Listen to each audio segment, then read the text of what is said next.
Good morning, online people. Am I audible? Okay, wonderful. How are you all? Great. So, today it's going to be just an introductory session. Okay, we'll have a brief idea about what the examination is all about and what are the do's, what are the don'ts. At the same time, we'll have a book list also prepared today.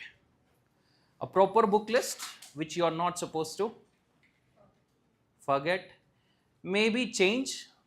To change that you will have only some amount of time, as in maybe take a week. Before that completion of 1 week you have to finalize, okay, this is the final book list, I will not change anything after that. It's a promise you are going to make to yourself that you are not going to change the books later. The key to success in this examination is going to be what? Consistency, hard work. Okay, let's see what all you will say. Okay, what are the keys to success in this examination? You said consistency, patience, very good, hard work, smart work. Okay, what is smart work? What is smart work? Okay, we'll discuss these things itself, but I'll tell you one thing upfront. When I say consistency, it's about being disciplined. Okay, being disciplined on a daily basis. Many days for us, are you happy all the days? Are you sad all the days? No, you're not neither happy nor sad all the days. So there are ups and downs in our life, correct? But for this examination, you have to ensure that you are consistent, in the sense at least you have 6 days, 7 days in a week, at least 6 days you ensure that you study. It doesn't matter whether you are happy, you are sad, you have to bring your emotions down, make it normal and study. Say some days I am able to study 5 hours, 6 hours. Say 6 hours class is there, I'll be able to study another 5 hours some days. Some other days I am able to study only 2 hours. It's fine. Accept that 2 hours is fine. Some other day you will be able to do the catch up. On an average, it's just that in a week, if you are studying 6 days, if you are studying all the 7 days, overall, it should be like 4 hours per day you have studied. So basically 24 to 25 hours you are studying every week. Apart from what? Apart from classes. This is the measure of consistency. Right? This is the measure of consistency. It's not going to be like this week I will not study anything. Next week I will sit down and study 10 hours per day. It will cause mental strain, right? So then you will feel like not studying another week. It becomes burdensome. So that is why this is key. Many people say this is the key, but this is how your mindset has to be. And the second thing you spoke of is patience. I'll come to patience later on. Hard work, you said. Trust me, it doesn't matter which stream you are coming from. Most of you might be coming from what? Either the commerce background or the engineering background or science background, right? BSc, BCom, whatever you have done masters maybe. Some might be coming from the medical background. It doesn't matter which background you are coming from, but the subjects that you are going to study here are relatively much less complex. Basically, they are simple subjects. Because they are too simple, see, when do I have the interest to learn something more and more? Whenever you feel like it is, it has some complexity in it. Your brain will say, what is it? Let me check more. History, think about history. You will come here, sit in the class. History has been taught. How will you feel? You feel like, I understood. If I ask you to study again, why? I understood. Your brain is saying this. Your brain is saying, you have already understood. What is there to study? don't study.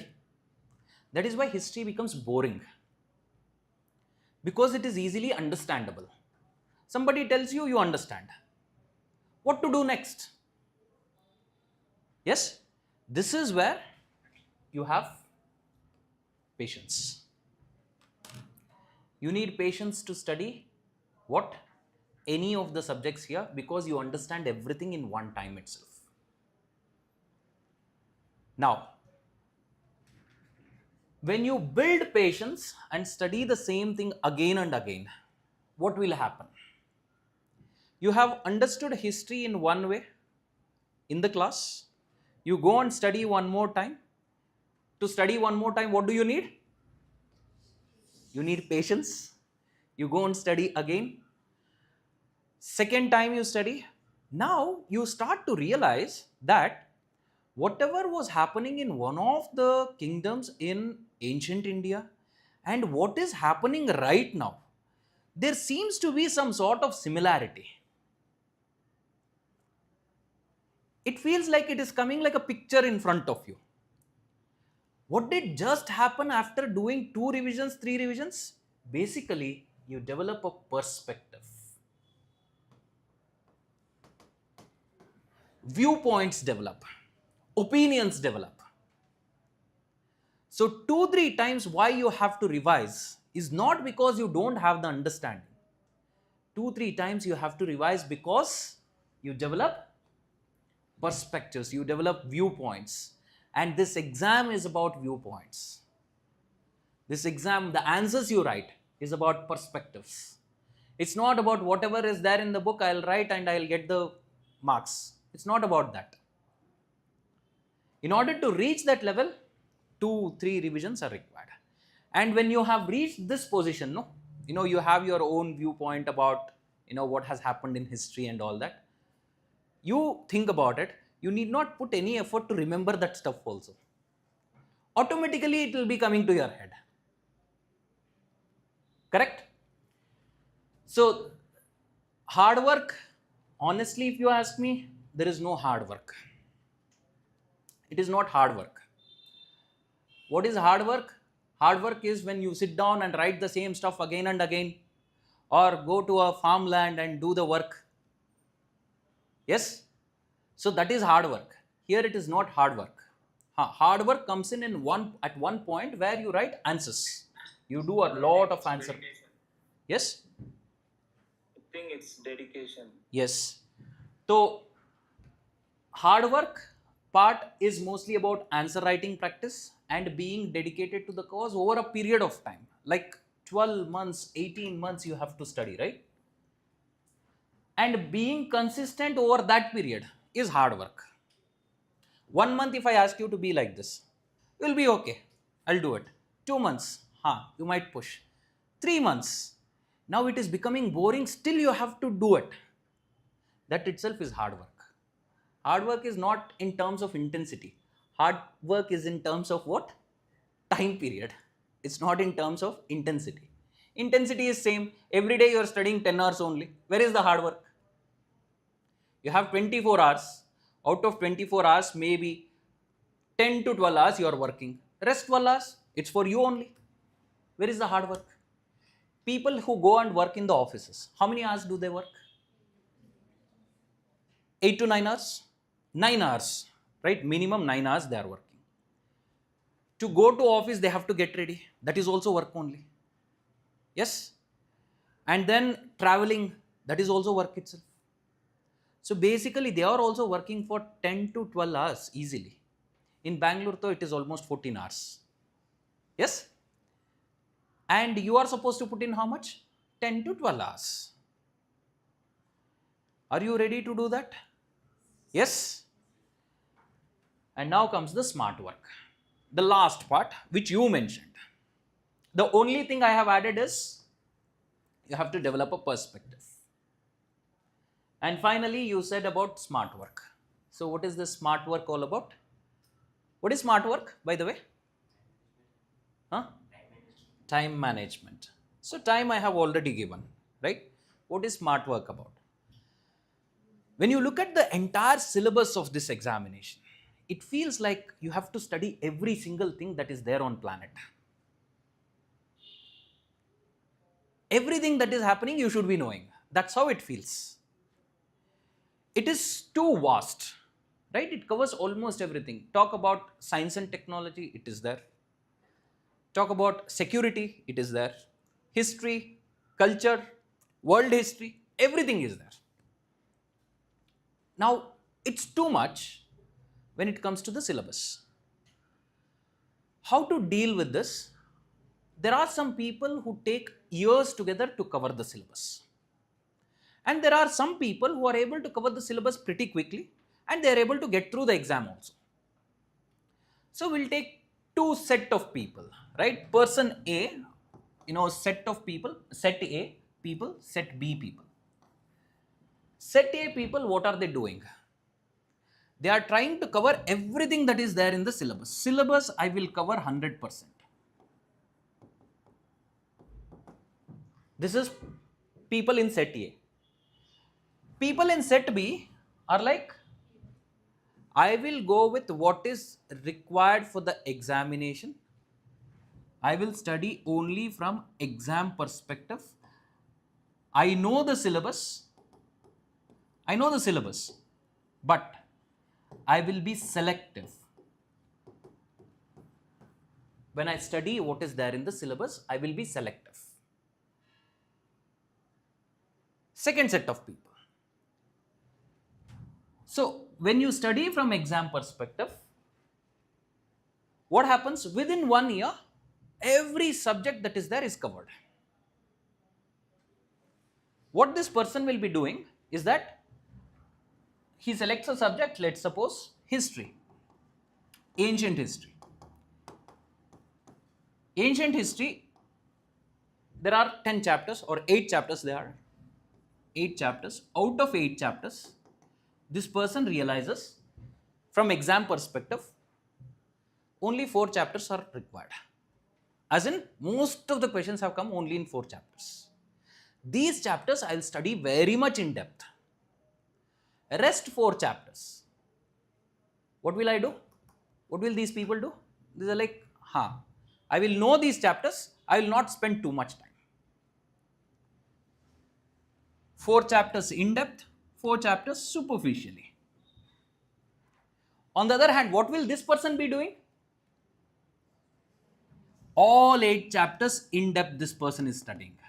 All 8 chapters covered. Now, this person will not be happy still. Why? Because he has studied some, 2-3 sources. Still, 100% is not there. He feels like, still there is content somewhere. I will open this book. I will open another book. I will search the websites.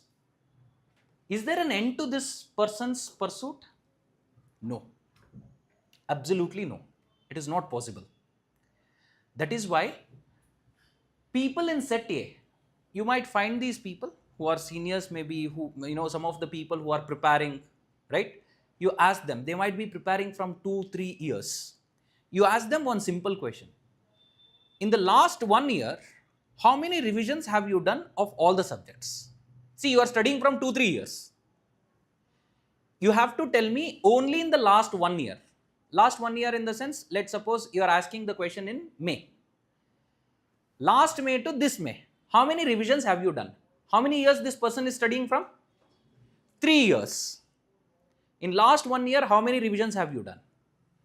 The answer will be, my guess is that I am still doing maybe first revision. There is a lot to study. I am still doing first revision. Why is the person stuck there? The person is stuck there because he has added too many books. Over the years, 2-3 years, the person has added too many books. What caused this problem? What caused this problem? The problem, this is there, smart work was not done. Simple thing, smart work was not done. So smart work is limiting the books, limiting the resources, and ensuring that whatever you learn from those resources, you are 100% thorough with those resources. Today's class is going to be about that itself, how to prepare rather smartly. Essentially, we are going to make a list of books, and also at the same time, if you have any queries related to those books, you can ask me. And we'll also decide how the syllabus is, how to go about the syllabus, which subjects to cover first, which subjects to cover later. At the same time, we'll also be dealing with one more thing, which is about what? What is the practical mindset that you need to have for this examination? Like you are starting in the month of August, what are your expectations supposed to be? Right? For the next year, how should your expectations be? So these areas we will be covering. Okay? Fine. So will you make a promise to yourself that you are not going to miss any classes? Yes? Yes, sir. So what percentage of classes can you attend? If 100 classes are done here, how many classes will you attend? 97 to 98. Everybody listen. Okay, it's a promise, a person is making to herself, right? 97 to 98% attendance, right? So it means if you go back on your word, it means what? You are breaking the promise you are making to yourself. So you have to be careful. What percentage? 90 to 95. 95. 97%. 98 to 99. Huh? 98 to 99. 98 to 99. I'll make sure I'll attend 100 out of 100. 100 out of 100. 97. 97. 96. 85%. Okay. 95. Anybody who says less than 90% here, less than 90%. No. About the classes, I want to tell you one thing. See, every single class that's going to be taken here, it's going to be 2.5 hours, 3 hours session. Okay. You ask yourself this question: what has been taught in 2.5 to 3 hours class? If you study the same chapter on your own, how much time will it take? First question is that. Say, I teach something in 3 hours. Let's suppose you don't attend that class. You study on your own. How much time will it take? What is your guess? If you study on your own, how much time will it take to cover that chapter? Maybe 6 hours, double the time, 6 hours. But what is the problem with these 6 hours? You have spent 6 hours. The problem with this approach is one more. After studying 6 hours, you have studied everything that is there in the chapter. But in the class, I have been selective in teaching. And selective how? There are 10 topics. I have taught only 6 topics. But these 6 topics are in depth. 2 topics I have covered superficially. 2 topics I have completely removed. This is what I did. Correct? What did you do? You went home, 6 hours you spent. Spent on what? All the 10 topics. Did you study any topics in depth? No. You gave equal weight to all the topics. The topics that you are supposed to learn properly, you learned normally. Topics that were not so important, that also you have learned. So things that are required, things that are not required, both you have learned. Clear? That is why don't take this approach. If you are coming to the classes, ensure you attend the class. Now, there is one more thing that happens with the class. You might not like one teacher personally. I'm just telling you. Say, all these people everybody likes one particular teacher. The same teacher, this person does not like. Why? I don't like. Getting my point? See, have you liked every teacher that is there in your school, college? No. Did the entire class hate that teacher? No. Maybe you and your friends, 3-4 people. Correct? Why does this happen? To answer this question, you have to ask yourself a question. You select 10 people of your choice in your life. Okay? You select and leave. I will ask them the question. All of you, do you like this person who has selected you? Do you think all the 10 people will say 100% I like this person? Not possible it is. We are humans. So different teachers have different style of teaching. Some styles may match, some styles do not.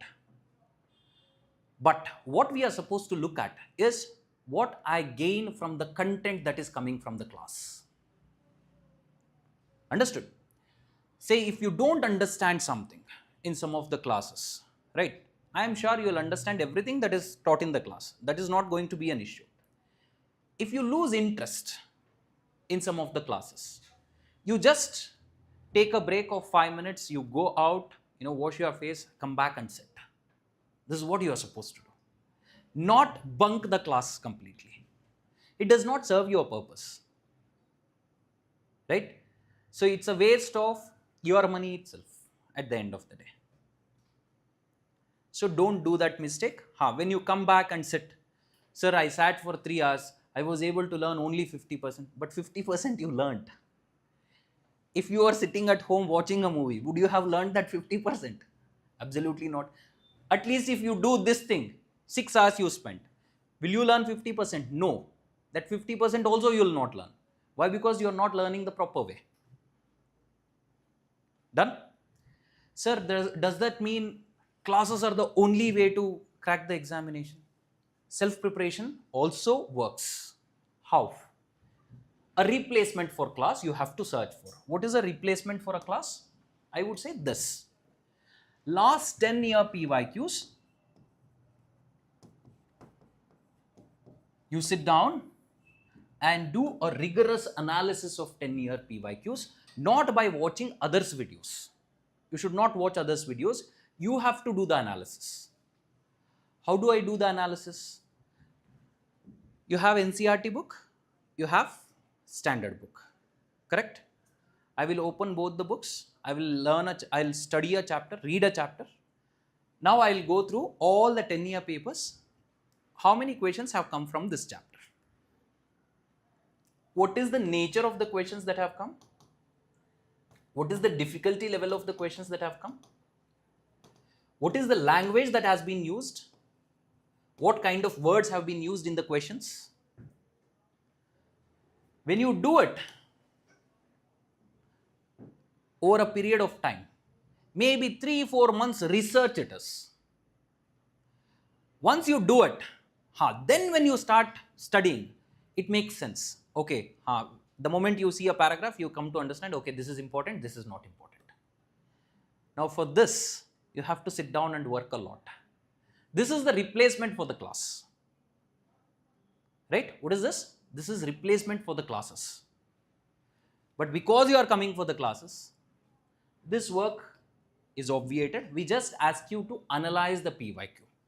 Right? We do it in the class, some of the questions. After that, you have to do it on your own. Right? But in the class, you will get to know what is important, what is not important for the exam. Clearly, you will get to know. Done? Fine. So this is about the starting point. The qualities that are required in a student for cracking this examination, you already told. One is discipline. 2 is patience. What is the third one?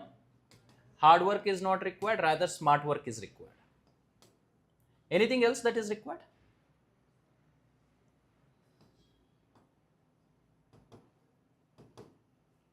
This is required. Contentment. What is contentment? Being happy with what you have. Sir, I am happy with what I have right now. Will I crack the exam? No. Not like that. It's not like that. Contentment is about this. This is 100% of the syllabus. I will learn 80% of the syllabus. 20% maybe I will not be able to learn because I don't have time. I am happy with 80%. This is contentment. Being happy with 80% is contentment. Not going in search of perfection in everything that you do. Clear? Sir, everybody says perfection is good. Perfection is good when you have a lot of time.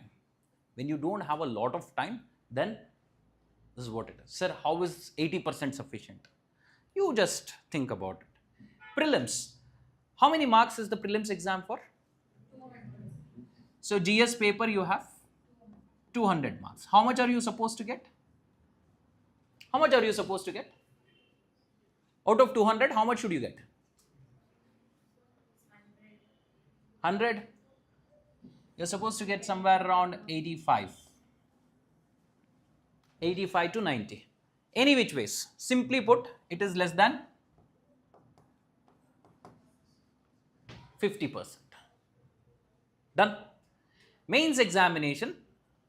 When I say main examination, what is there in main examination? Main examination, remember, all our lives, we keep thinking, this exam has how many stages? We keep thinking it has 3 stages, but the exam is only 2 stages. One is the preliminary level, the other one is the mains examination.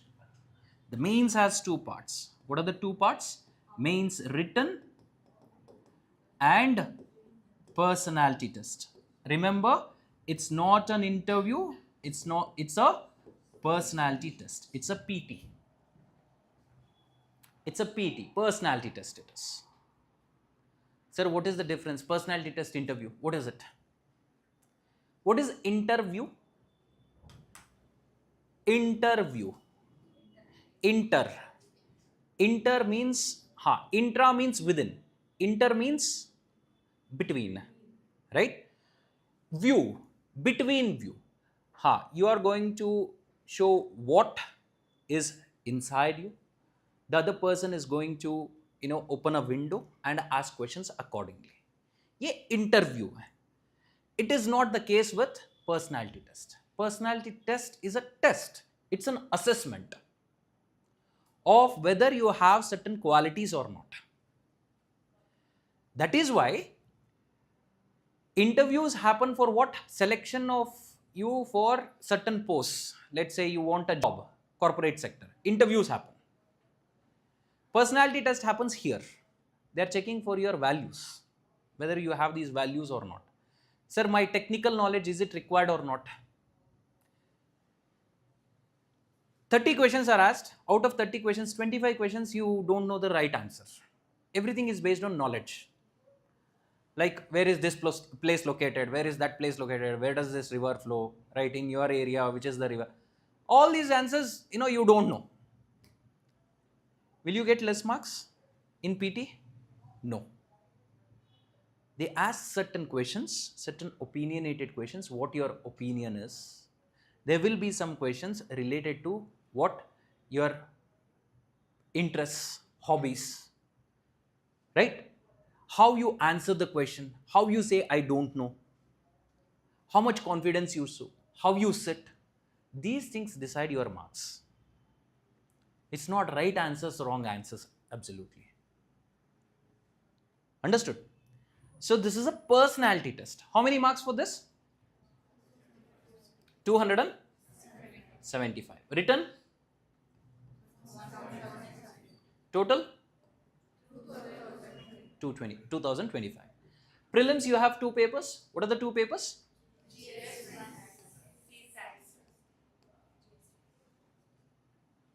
Sir, CSAT?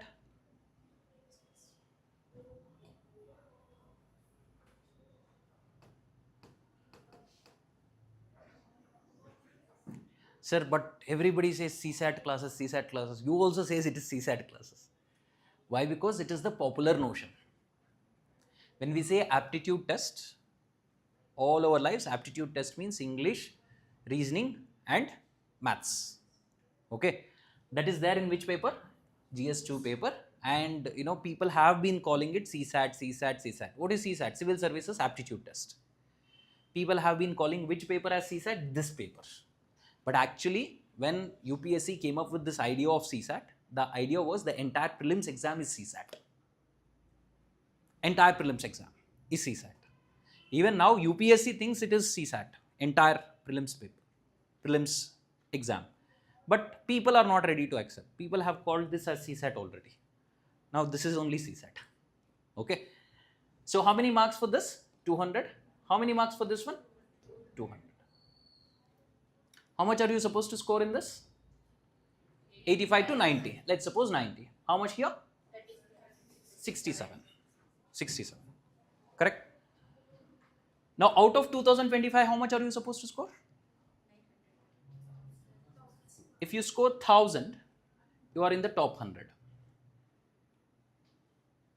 You are in the top 100 by scoring 1000. Is this less than 50%? Is this less than 50%?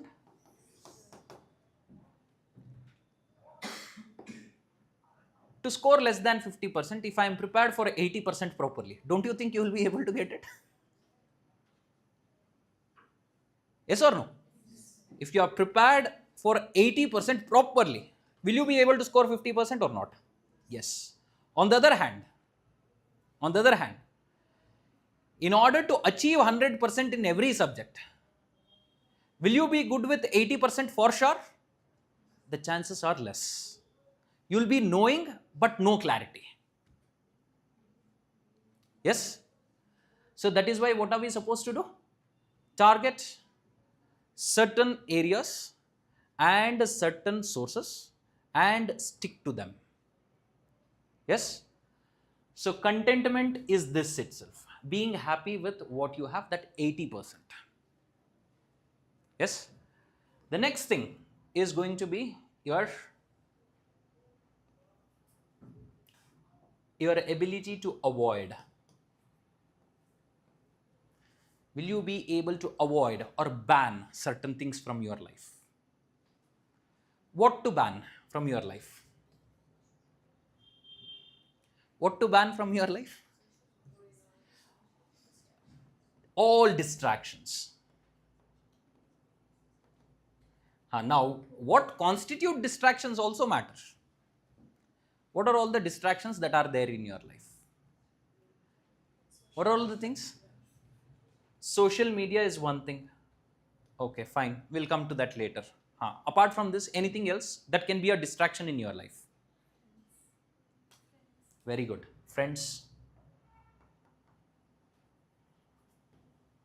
Anything else? That's all. Only two. Laziness. So, that's a quality you have. Right? Not a distraction, but it's a quality. Entertainment. Anything else? Many times when I speak to students, when they come to me and tell me that, sir, I have such and such a problem, right? Most of the times with a subject they start. They start from a subject. Sir, I have problem with this subject. I keep asking questions. Okay, why did this happen? Why did you not find time? Why did you? Finally, they come to one point. What is that point? Sir, there's a lot of pressure at home. There's friends. I feel like I am not going out with friends. I have lost all friends. That is why I feel sad. Now, problem was with the subject. Towards the end, where did you come? Family, friends. Yes? When I say avoid distractions, I am not asking you to avoid friends, avoid family. I mean to say that you should have that mental ability to think that what is priority for me for the next 1.5 to 2 years. That's how you keep the distraction away. What is more important for you for 1.5 2 years? Studying is the most important thing. Right? Sir, I am not able to concentrate while studying. Why are you not able to concentrate?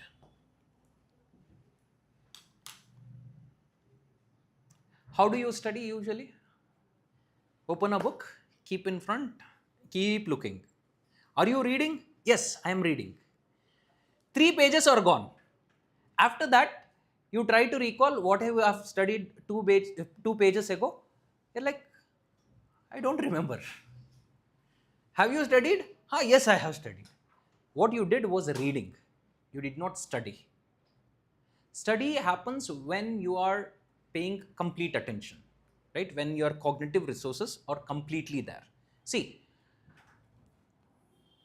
we have this much capacity cognitively. Our brain can process, it has this much capacity at one particular point. I'll break it into 3 pieces. So when I put all these resources to use, maximum concentration is there. Now what happens while reading? I am opening the book and reading. Only this part is employed. When you force it, these two get employed. If the topic is not interesting, these two will be empty, no? These two parts of your brain, right? So they are empty. What will they do? Hey, let's think about something else. Let me think about a movie. Let me think about friends. What are they doing right now? This work is ongoing. Your eyes are looking into it, it is ongoing. But back of your head, the other parts of your brain are working on these things. Sir, how to bring it to this focus? What should I do? That is I always tell all your sense organs, at least 3 sense modalities should be at work when you are studying. 3 sense modalities. How many sense modalities we have? 5.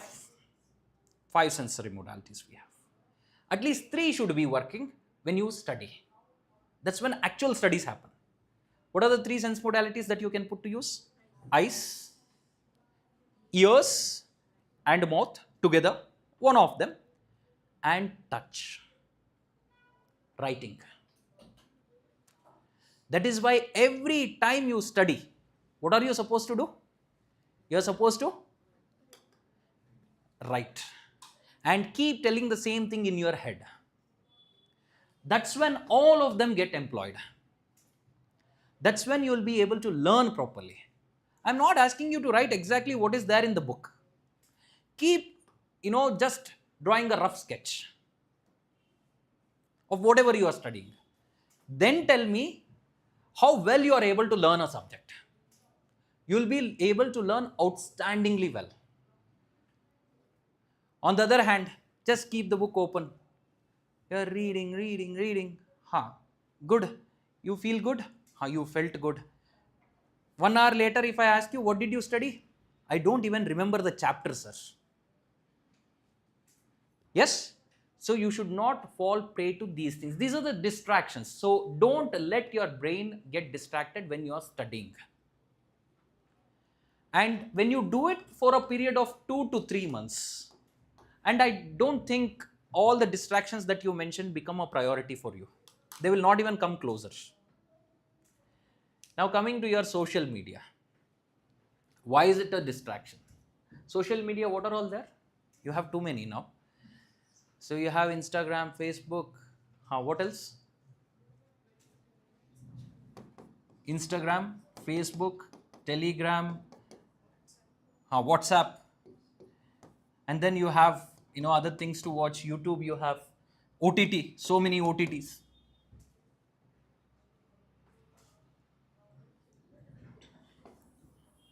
These, WhatsApp, you use it for communication with the institute maybe, and communication with maybe select group of friends maybe.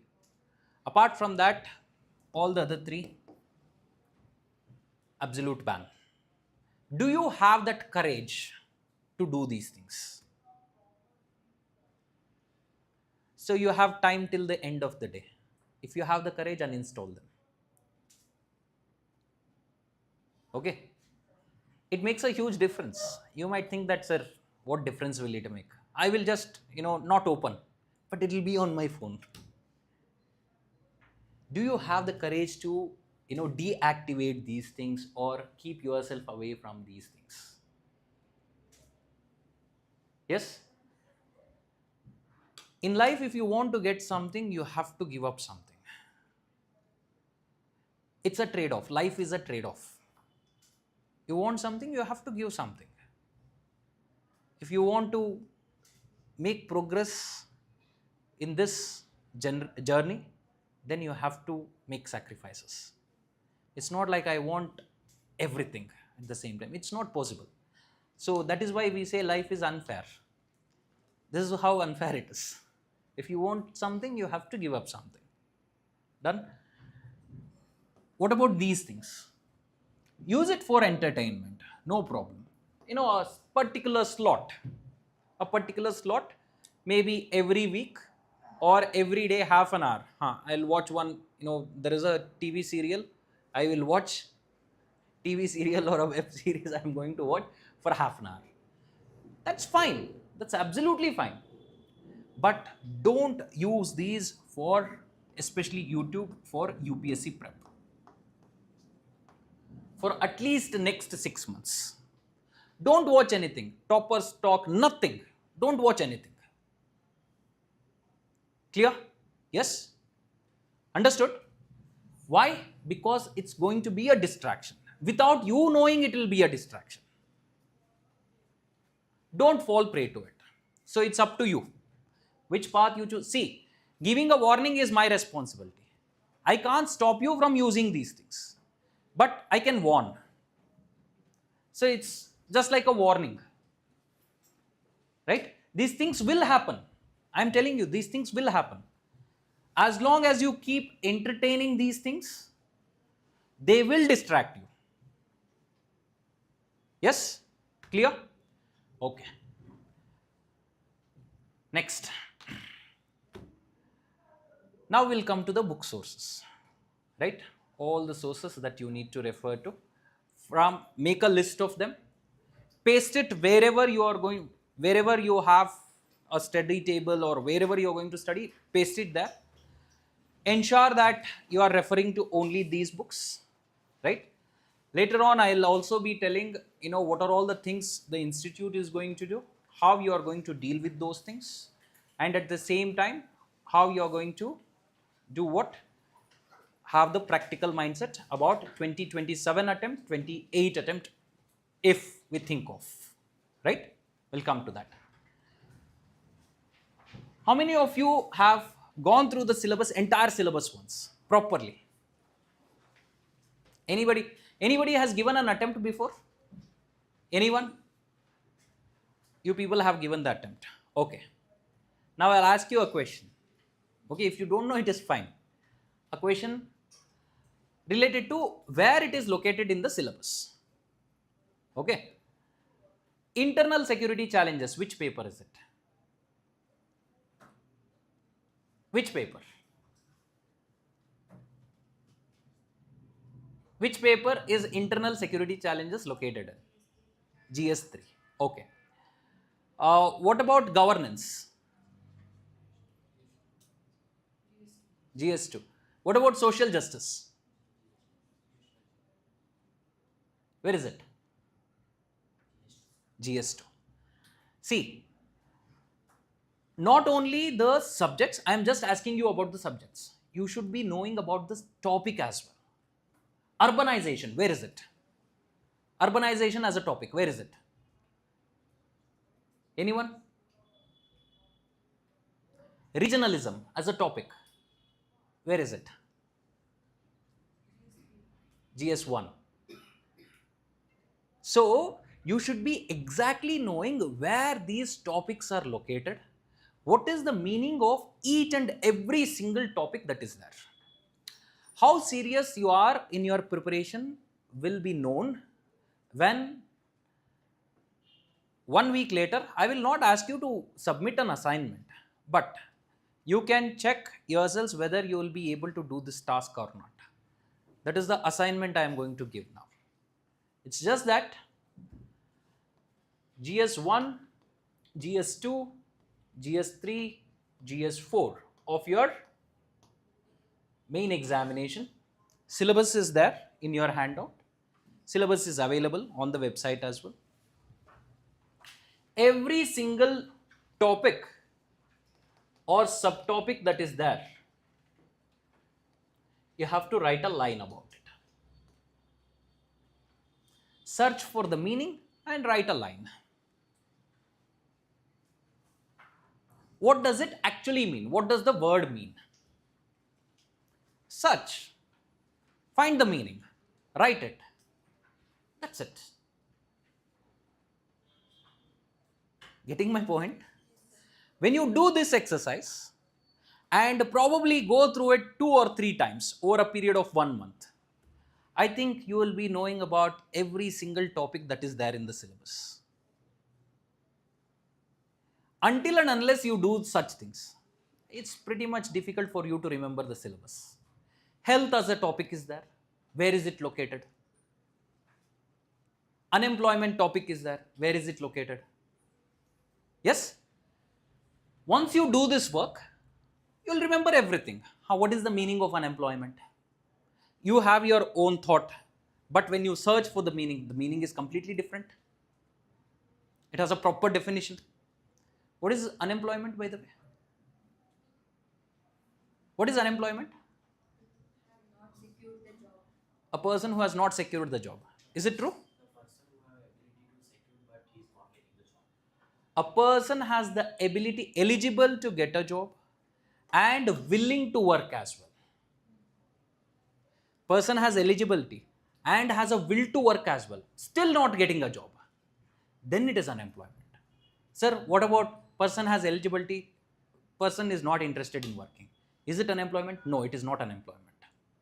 Person should have the willingness to work and the person should be having the eligibility to work as well. And how many people are there like this? That constitutes unemployment. Done. Now you understood what unemployment. Like this you have to write for every single thing. And just revise 2 times, 3 times. It's done. You'll remember the entire syllabus automatically. Clear? So how much time is required for this work? How much time? 1 week? Within 1 week will you be able to do? Within 1 week.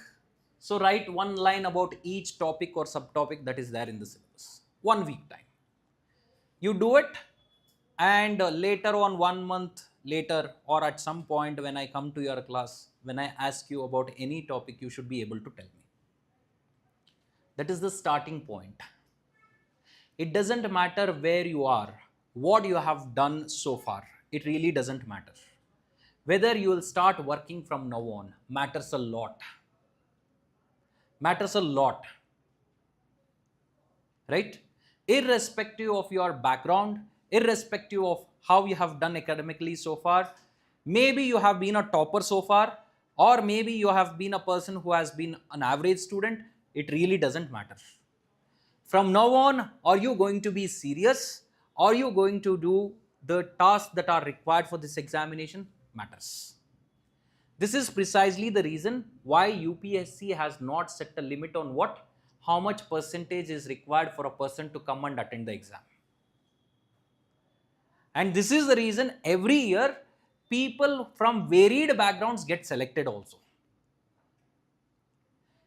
People coming from the best of colleges get selected. People coming from the college which you have not even heard of also get selected. How is that possible? How is that even possible? People who have come from the best of colleges, outstanding academics, they don't get selected sometimes. But there are students who have come from very, very humble background. They are getting selected. How is it even possible? There has to be something, no? That something is what I just told you. Like being consistent, believing in yourself that when I do work, there is going to be a return. Having a belief like that. And just focus on the work. Keep working. Every single day I am learning something. That's how the outlook has to be. Done? Fine. We'll come to the book list. I'll not go for the book list from the perspective of prelims. I'll go with the book list from the perspective of mains. Okay. Whatever is required for the prelims, I'll add it in between itself. So, to make your life easier a bit, what we have done is the NCERT part. We have made it easier for you. With your course, the NCERT recordings will be available. NCERT recordings will be available. And now, the NCERT also has come up with new textbooks. Earlier, there were textbooks separately for history, geography, and also polity and society. They were separate from class 6 to class 10. Now, it is coming as integrated. Right? The name of the books is Exploring Society. Exploring Society, India and Beyond. Okay? India and Beyond. So, class 6 to class 9 books have been released. NCERT books, class 6 to class 9. So far released. So, class 6 has only one book. Exploring Society, India and Beyond, only one book is there. So, within that book, you are going to have what? You are going to have history, you are going to have geography as well, you are going to have polity as well, you are going to have society as well, you are going to have economics as well. Within a single book, 2 chapters, 3 chapters, each subject. Earlier, how was it? There were separate books. And there is one more book which is related to arts. The name of the books is Kriti. The name of the books across classes is Kriti. So in class 6, you have only one book, Exploring Society, India and Beyond. In class 7, you have 2 books. So 1 and 2, right? Class 7, Exploring Society, India and Beyond, 1 and 2. Like this, you have it in class 8. Class 9, so far they have released only one book. Second book will come. Class 10, they have not yet released the book. Old books are only there. Okay. Now, what are you supposed to do when it is like this? What has happened is many of the chapters do not have relevance for UPSC. This is the problem. If I ask you to study these books directly, NCERT you have to study. Now you will be wasting a lot of time. Many chapters which are not required also you are spending a lot of time. So that is why what we have done is your respective faculties for the subjects. They have done what? They have done the recording of each and every chapter. So chapter wise recording they have done. Chapter wise they have done. What is your work now? Download or buy these books. Download from NCERT website, ncert.nic.in, right? So from there you download the books, PDFs you will be able to download, or you buy the books from outside and open the recording. Whenever you have time to study the NCERT, right? What are you supposed to? Open the recording and open the book as well, or open the digital copy. Whatever is being taught in the recording, exactly same stuff you are supposed to learn. Underline here and learn the same stuff. If a chapter is skipped, what does it mean? Chapter is not required. There will be many chapters like that which are not required. Understood? Clear? Getting my point? Do not waste the time. Do not go behind what? 100%.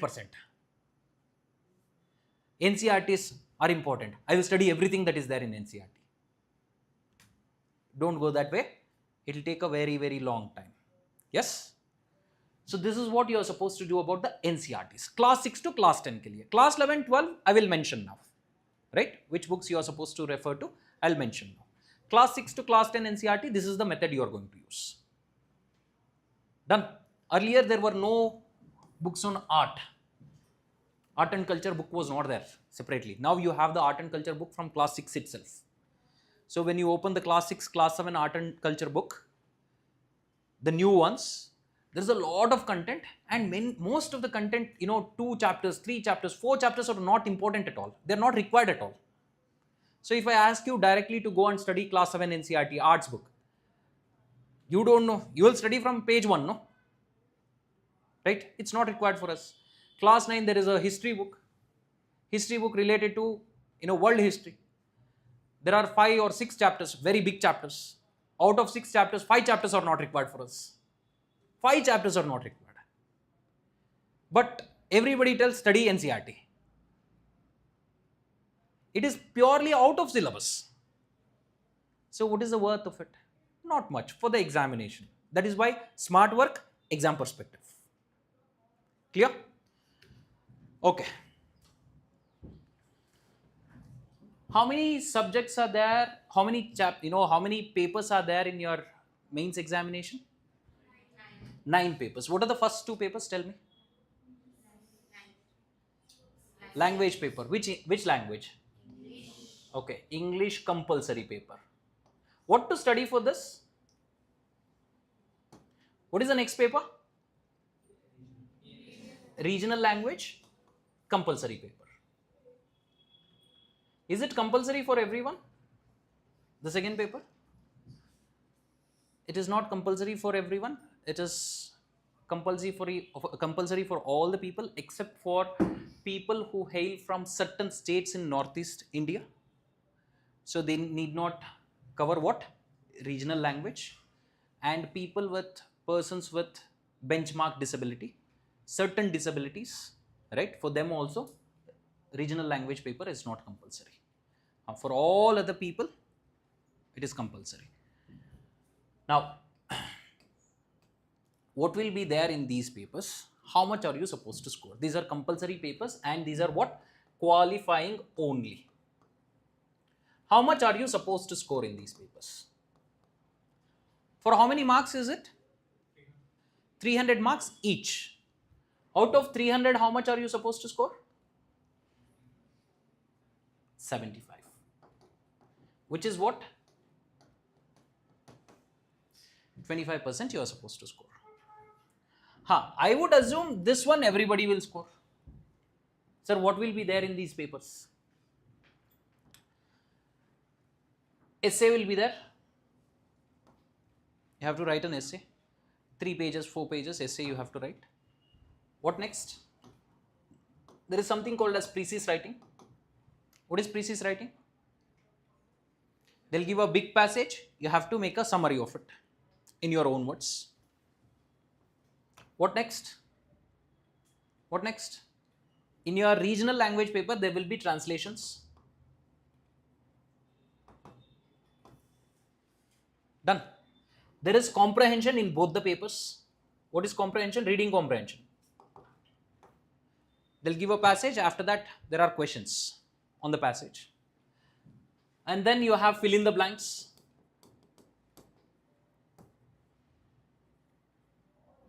And some grammar related questions. By the time you complete this much, this much, you have somewhere around 250 to 70 marks covered in here itself. Another 25, 30, 40 marks will come from where? Grammar. Now, even if you don't know the grammar, still you will be able to get 75. Clear? This work, not a big deal. This work is a big deal where? In regional language. Big deal in regional language for whom? For people who have forgotten writing the regional language for a long time. Yes? And it becomes a problem for mostly those students, who speak a different language at home, but they have taken a different language as a, subject during their school. After that, they have forgotten writing that language. Yes, like they have chosen Sanskrit, they have never used Sanskrit. They have chosen French. It's not there. We need an Indian language now. Right? You wrote Kannada, just pass at some point. Now you have forgotten. You don't know you don't even recall the letters. For these people, it is going to be difficult. What you are supposed to do for this paper? If you are in doubt, try to write 2 to 3 pages, an essay, get it evaluated by someone who knows that language. Get it evaluated, and in the essay you have written, if the mistakes are less than 3 in 2 to 3 pages, only 2 or 3 mistakes you have done, you absolutely don't require any preparation for this. For this paper, zero preparation is required for you. If the mistakes are more, grammatical errors, spelling errors, right? If I have done a lot of mistakes, then preparation would be required. So what is the preparation? Copywriting. Open the newspaper of that language, start writing every day. Every day you spend 10 minutes, 15 minutes on that. Maybe 2-3 months you will be able to pick up. That's all. That's the only solution there. Clear? Okay, let's keep these 2 papers aside. Now we still have how many? 7 more papers. Out of the 7 papers, we'll take the first paper, which is GS1. We'll come to essay later. GS1. How many marks for GS1?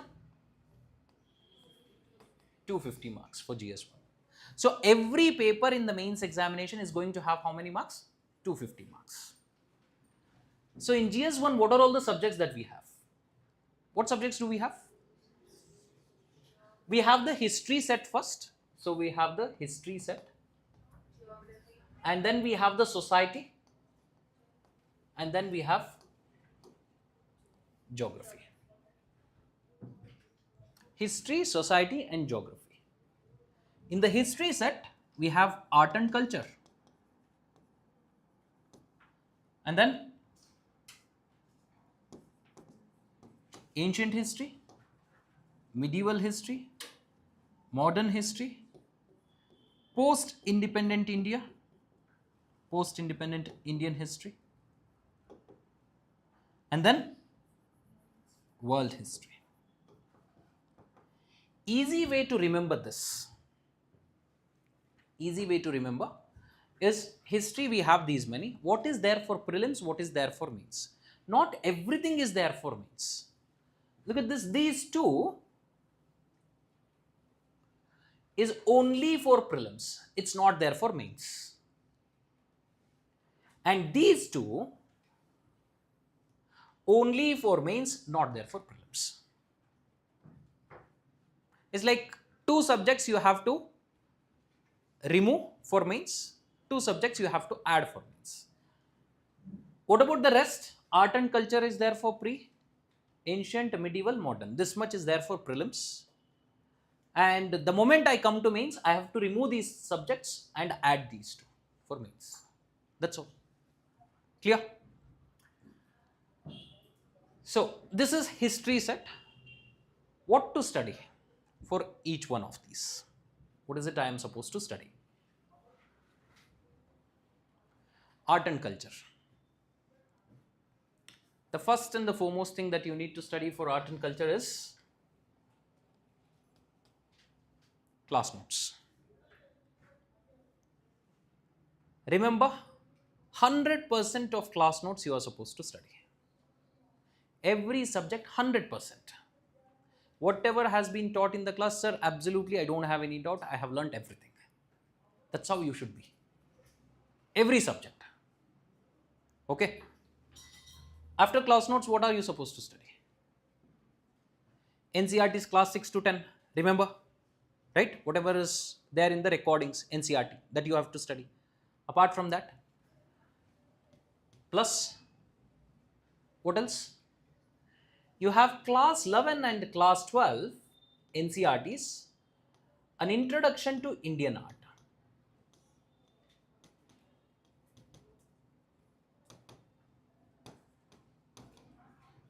An Introduction to Indian Art. 1 and 2. 1 is in class 11, class 12 you have 2. These 2 books, NCERT books.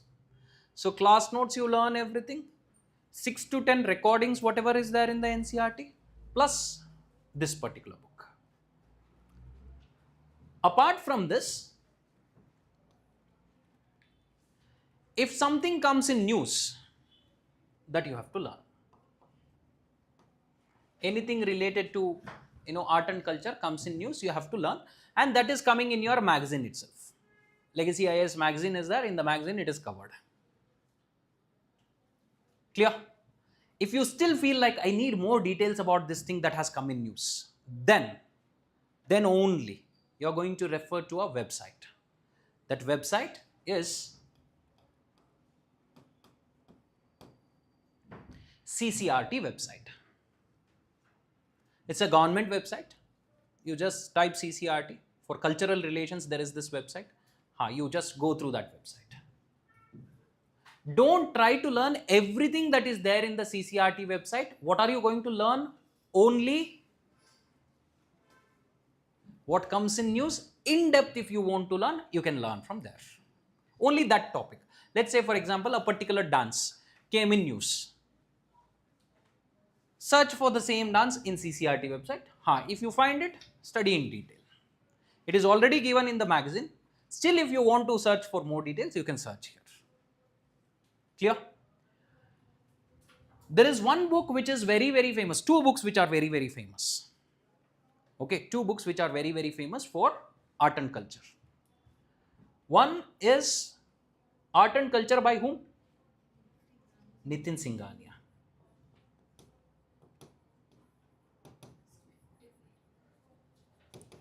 And there is one more book by A.L. Basham. A.L. Basham. And this book is A Wonder That Was India.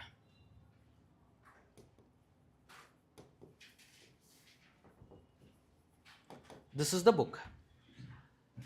Now, there.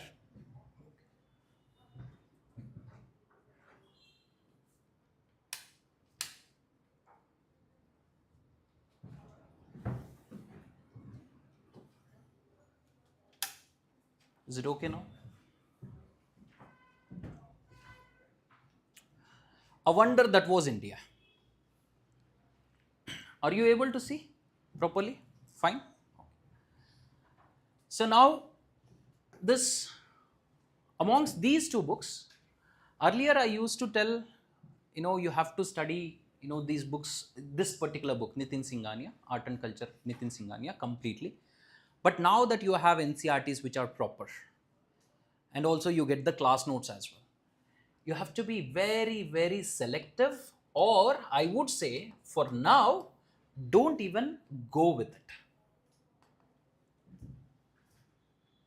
Don't even go with it. For now, you put it on hold itself. Put it on hold. Don't buy the book yet.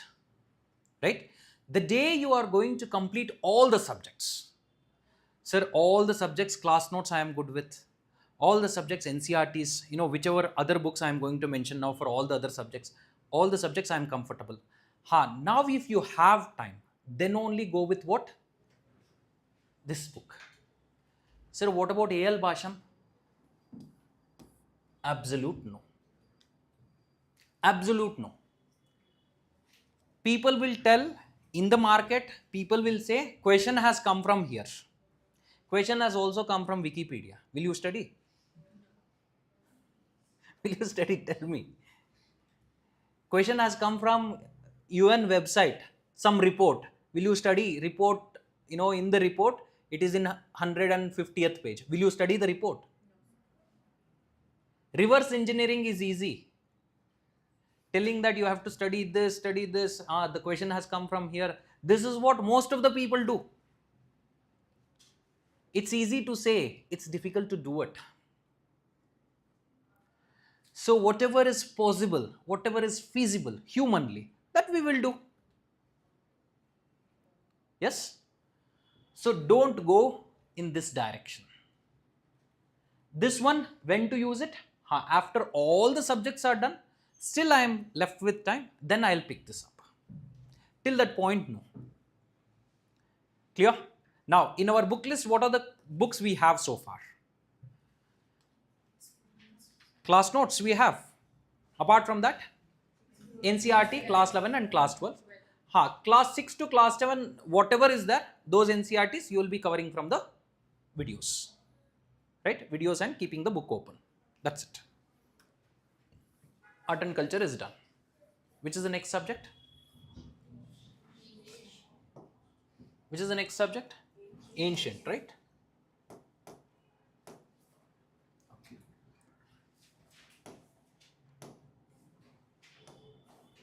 We lost the screen. Here it is. Okay. So for ancient history, what do we do?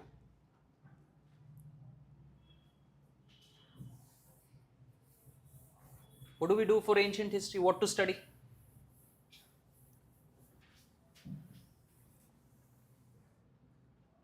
Ancient history. What to study for ancient history?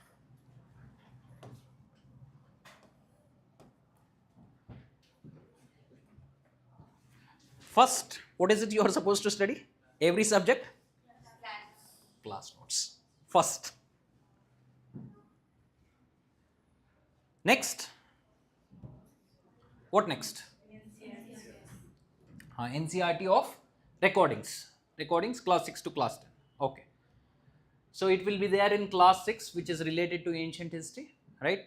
Class 7, it will be related to medieval history. You watch the recordings, you will get to understand. Apart from this, in class 12, there is a NCRT, which is known as Themes in Indian History 1.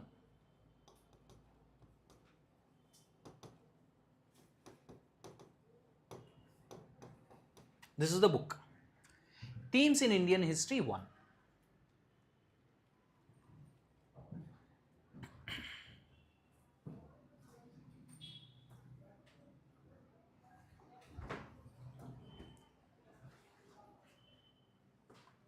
Apart from this, is there anything else I need to study? Anything else? There are 3 sources which people generally refer to for this. Tamil Nadu SCERT, state syllabus wala book. Tamil Nadu SCERT is one. The other one is Poonam Dalal Dahiya. Poonam Dalal Dahiya. Ancient and Medieval History by Poonam Dalal Dahiya. And there is one more book which is R.S. Sharma.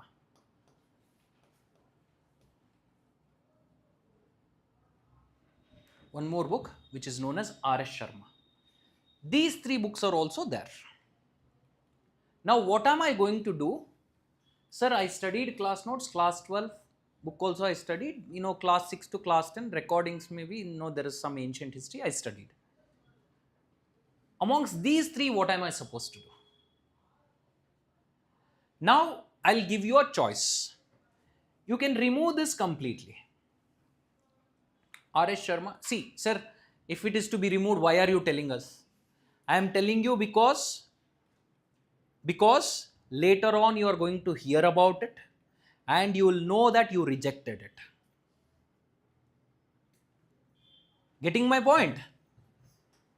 On the other hand, if you don't know the name itself, if somebody tells you, you'll feel like, let me check.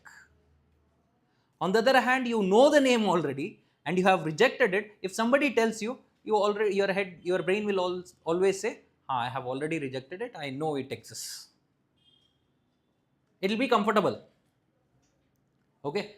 What next? You have Poonam Dalal Dahiya, Tamil Nadu SCERT. Here you can make a choice between the 2.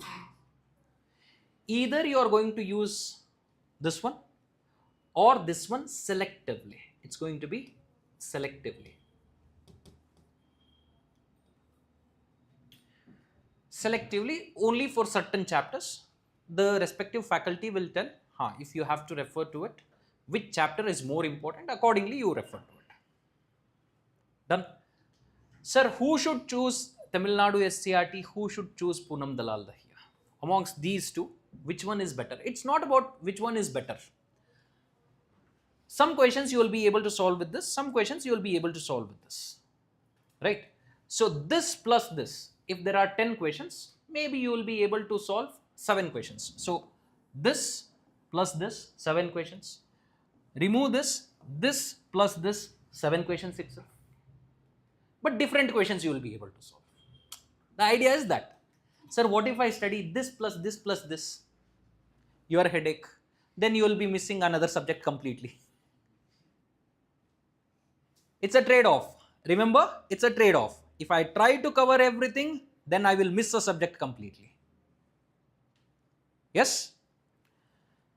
Now, the difference is this book is more simple. It is organized, very well organized, very simple language. A person who has no background at all, has always disliked history, will be able to study this in a very organized fashion. Right? If you are already interested in history and you are able to understand everything that is taught in the class, then you can take recourse to this. If you have no problem with history, you have never faced any problem with history, then you can go with Poonam Dalal Dahiya. But if you have always faced problem with history, then this is suggestible. It is more simple. Clear? Yes? The choice. You have to make a choice here. Now this is for ancient history. Which is the one which you are not supposed to study? R.S. Sharma. Don't worry about it. Okay? Sir will cover it in the class. From R.S. Sharma, NCRT, every other source he is going to cover. You don't worry about it. Now, next.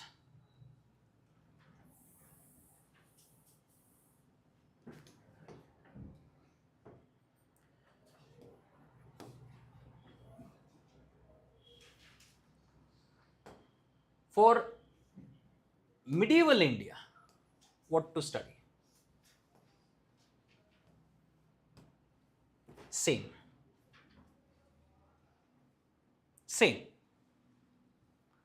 Tamil Nadu NCRT is there. This one, it becomes 2. Themes in Indian history 2. That's it. Tamil Nadu NCRT, Poonam Dalal Dahiya, the same choice. But the book that exists in the market, which is famous, is also this.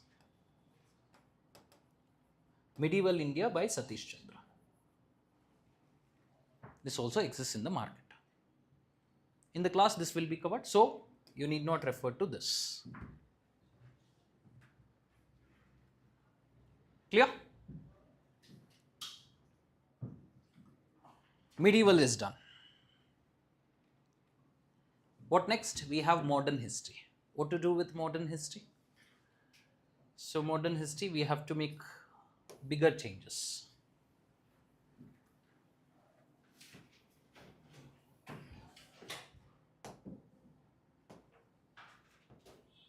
What to study for modern history? Before spectrum? Class notes. You have to study the class notes. Along with that, you have an NCRT.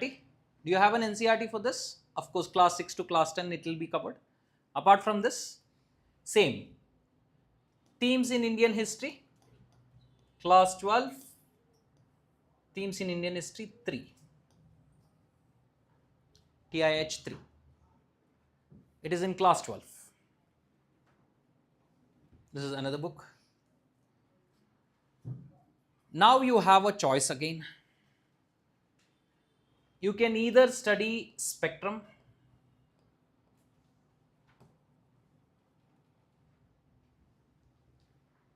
or you can study Bipan Chandra. Choice is yours. This is more comprehensive. Spectrum is more comprehensive, more detailed. This is more like a story. Which one? Bipan Chandra is more like a story. This is content rich. Content is too much here in Spectrum. Okay. So which one are you going to choose? It's up to you. My personal preference would be Spectrum. Okay. If you say that, sir, content it is fine, but I want to understand the subject, more properly, analytical way, then you can go with Bipan Chandra as well. That's not an issue. Done. Apart from this, there are other books also in the market which you are not supposed to touch. So this is a choice you have. Okay. This is a choice. In the market, you have Plazi to Partition,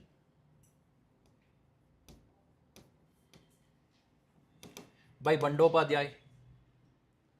Then you have Modern India by Sumit Sarkar. So these books not required. They are present in the market, not required for us. Remember, it's a choice you are making. It's just a choice. Not both. Remember, it's not both. Okay. You will be inclined, you will be mostly inclined to choose both. You'll feel like, let me study both of them. It's not possible. I'm telling you, it's not possible. Okay. One of them. What next? This is modern history. What is next? You have post-independence India. Now tell me, what is modern India? What is post-independent India? What is modern India? What is post-independent India? Is it not the same? When does modern India start from? Modern India, when does modern India start from? Any idea? No? Anyone? Online people? When does modern India start?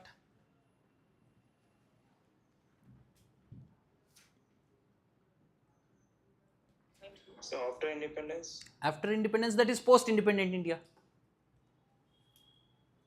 Then where is modern India? From British. See, not, So From? from the 18th century. From the 18th century. 18th century. So start of 18th century, right? So now, a very clear classification has been made by UPSC, or distinction has been made by UPSC. What it does is, according to UPSC, the modern period starts from 1707. Why 1707 itself? It is the starting of 18th century, right? So why that year itself? It is the death of who? Death of online people. 1707. Death of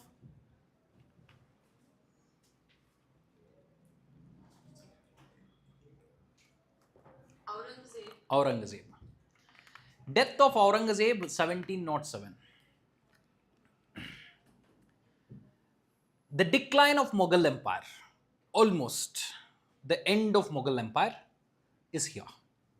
After that, Mughal Empire was not powerful. There were rulers, but for namesake.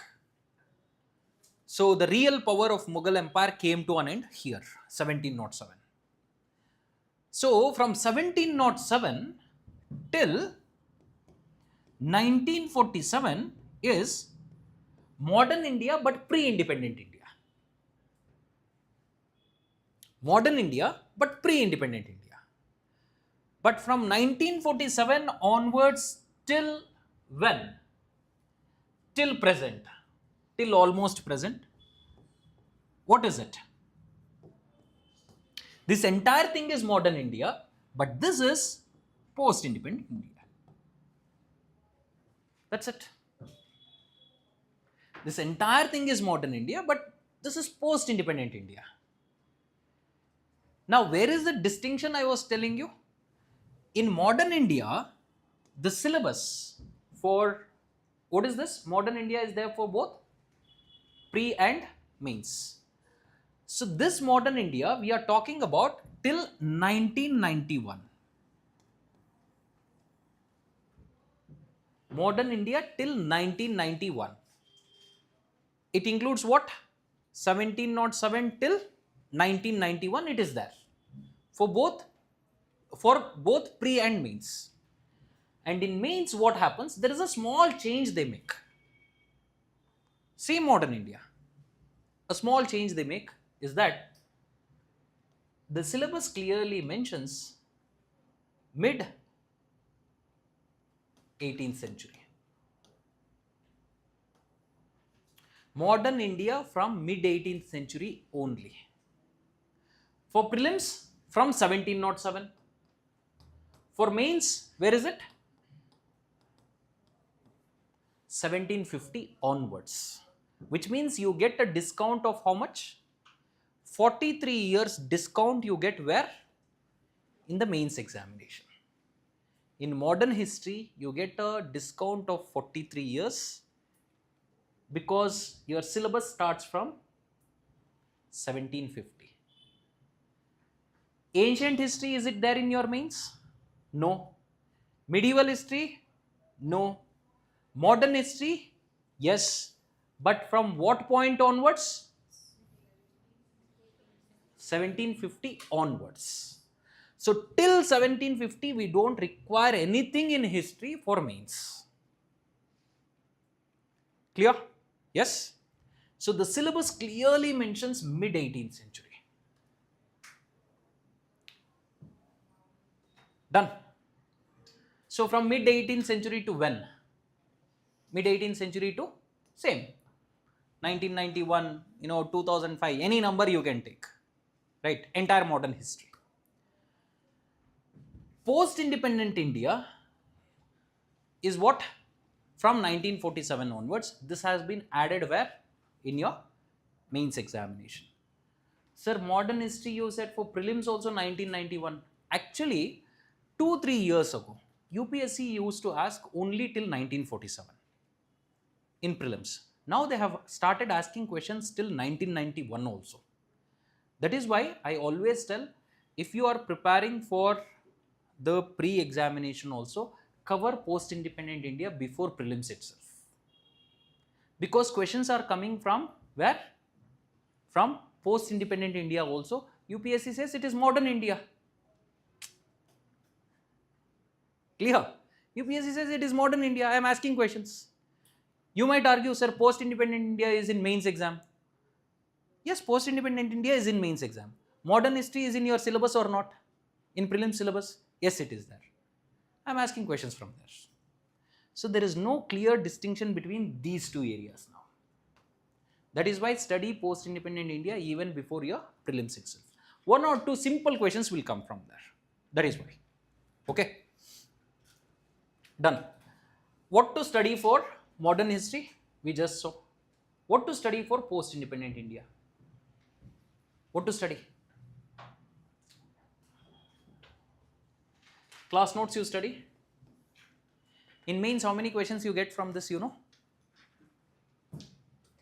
1 question for 10 marks. Only 1 question. For 10 marks. That's it. 10 marks, maybe 15 marks. Out of how many marks? 2025 marks or 1750 marks, only 15 marks comes from post-independent India. Now the books that are available for this are too many. One book which runs into 1000 pages also. There is a book which runs into 1000 pages also. Now are you supposed to study that book? It's about return on investment. How much return will I get? At best, out of 15, how much will you get? If you write the best of answer, how much will you get? 8. For 8 marks, should you study 1000 pages? Does it make sense? It does not make sense. So what are we supposed to do? We are supposed to be very, very smart here. So what I'll do is, I'll study class notes. And I'll study one more book, which is about, it is there in your NCRTs itself. Politics in India since independence. since independence. This book you can study, class 12, NCERT book. Apart from this, there are chapters here and there in your class 6 to class 10 that will be covered in the NCERT recordings that you study. So class notes plus this. Sir, which is that big book you are talking about? Which you are not supposed to study. Right? Two books are there. You know, one book is their competition. One book is like, I have 700 pages. The other book is like, don't worry, I have 1000 pages. So two books. One is by Bipin Chandra itself. It is India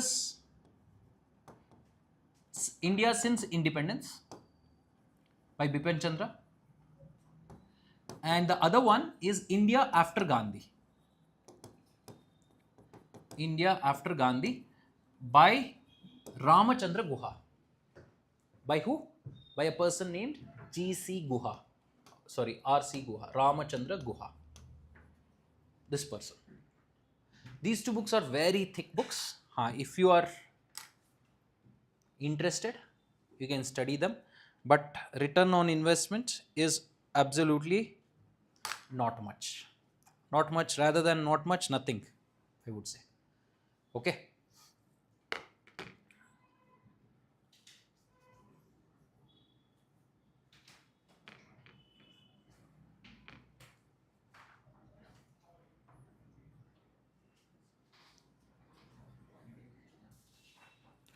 Okay, next. This is about post-independent India. What are you supposed to study now? This book and this book. Clear?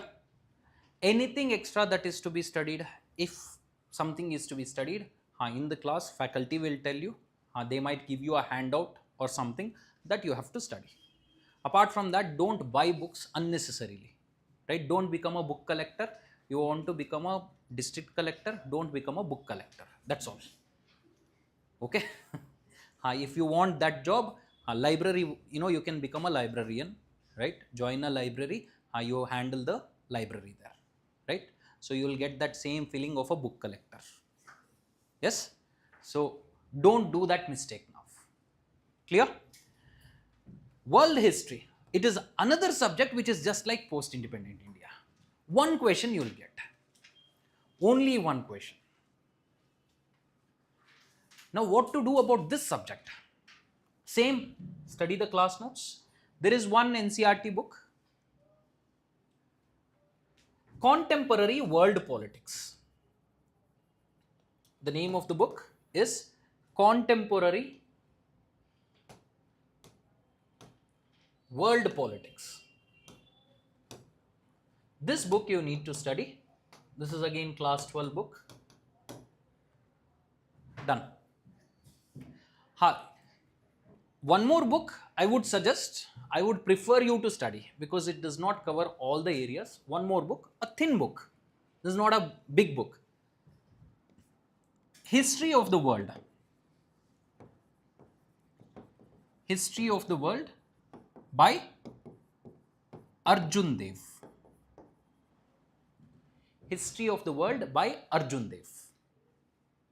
This book. The one that is present in the market is by Mastering Modern World History. Mastering Modern World History.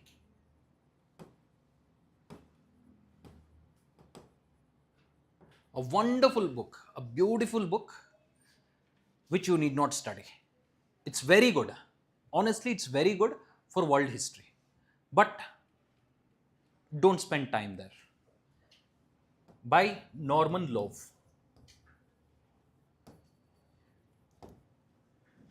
This is Norman Love. So you make a note of all these books, remember all these books. Now, sir, I went to one faculty, I went to the mentor, I told the mentor, I asked the mentor, how is Norman Love book? What will the teacher or your mentor say? What will they say? It is good. Why? Because the book is good. What message did you get? You processed it differently. You study it. You go home, buy the book and start studying. But what is the question you asked? Is the book good? What did they say? Book is good. Did they ask you to study? Nobody asked you to study. But you deciphered it as to be studied material. It is not supposed to be studied. At least now. Okay. Sir, is studying not good? It is all good when? When is it all good?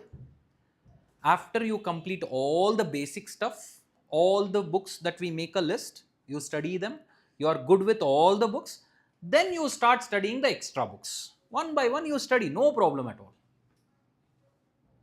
Clear? History is done.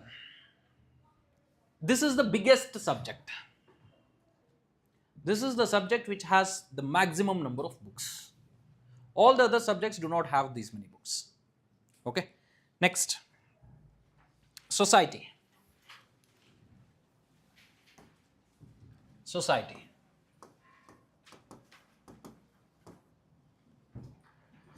This is the other subject, no? In GS1, you have the second subject, which is society.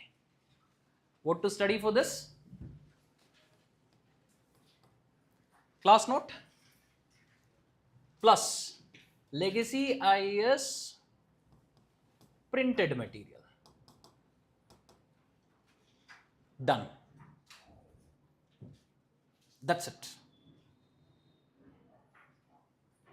Legacy IAS printed material and class notes. That's it. NCRTs are there, right? So for social development, right? Social change and development in India. So you have the NCRTs as well in class 11 and 12 by the name Indian Society, and the other one is Social Change and Development.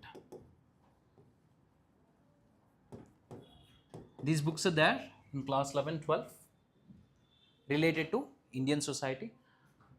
So you can study these books as well. Rest of the things that are there related to Indian society will be covered by class 6 to class 10 recordings. This is for society. Nothing else.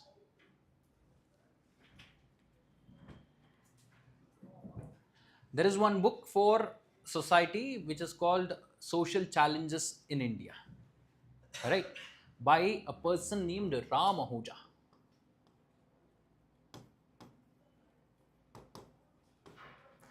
Social challenges, problems in India. That's not required for us. See, every book that gets mentioned in the market on various fora, they keep mentioning this book is important, this book is important, you study from this book. You know why they say it? Who are these people who say it? These are all the people who have optional. Sociology is the optional. For them, this is the book. Norman Love, who suggests people who had chosen history as an optional. For GS, we don't need that. It's not possible for us to cover. Society is only this much. Clear? Is society there for prelims, mains? What is it? See, history we know. In history, some parts are there for prelims, some parts are there for mains, some parts are there for both prelims and mains. What about this one? Prelims or mains? This is prelims. Questions will be based on current affairs of society. But in mains, it will be both current affairs plus static. Both current affairs plus static will be there in mains. But in prelims, mostly you get current affairs related to society only. You don't get the questions related to what? Textbook based questions will not be there in prelims related to society. So if you cover current affairs related to society, that's sufficient. Whatever I have written for society here, it is the same sources for another subject which is social justice. Society is in which paper? GS1. We are in GS1. Social justice is in which paper? It is in GS2. It's a GS2 subject. That will be covered here itself. Done? Yes? Same sources. So in the Legacy IAS printed material, because these two are connected topics, all the content related to society and social justice will come together. Done? So maybe you have a separate module, but the classes will be society and social justice itself. Right? Done? This much is done. Next. Which is the next subject we have in GS1? The last subject? Geography. Is it there for pre or mains? Both. It is there for both pre plus mains. What to study for geography? First is class notes. Remember, it is always class notes. What next? Class 11 and 12 NCRT. What are the names of the books? Do you have any idea? There are 4 books. So 4 books for 4 different parts of geography. So what are the 4 different parts? One is World Physical Geography. The name of the book is Fundamentals of Physical Geography. This is in class 11. The other one is India Physical Geography. The name of the book is India Physical Environment. India Physical Environment. Next is class 12 book, which is related to human geography. It is known as Fundamentals of Human Geography.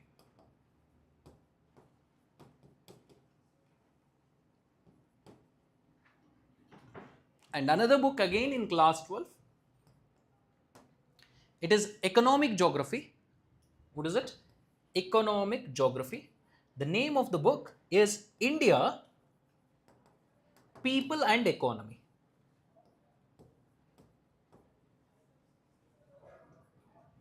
India, People and Economy. 4 books. Class notes. 4 books and class notes. Anything else you have to study for geography? Very, very important. Atlas. Atlas. Which atlas? Either Oxford School Atlas or Orient Black Swan School Atlas. Anyone. OBS, Orient Black Swan or Oxford. Anyone.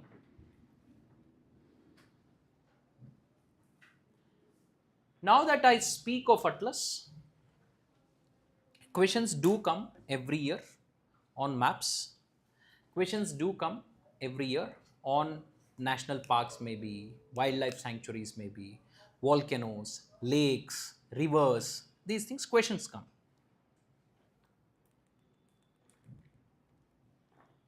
How to deal with these questions?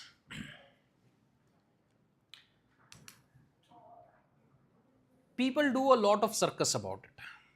So circus is what?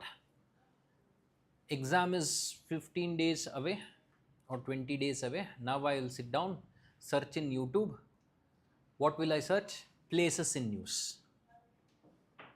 Somebody will do the video. Some institute will do the video. We will also do the video. Now I am telling you, for our students, I always give a suggestion. Don't rely or don't depend on those videos. If you have not done any work, then only watch them.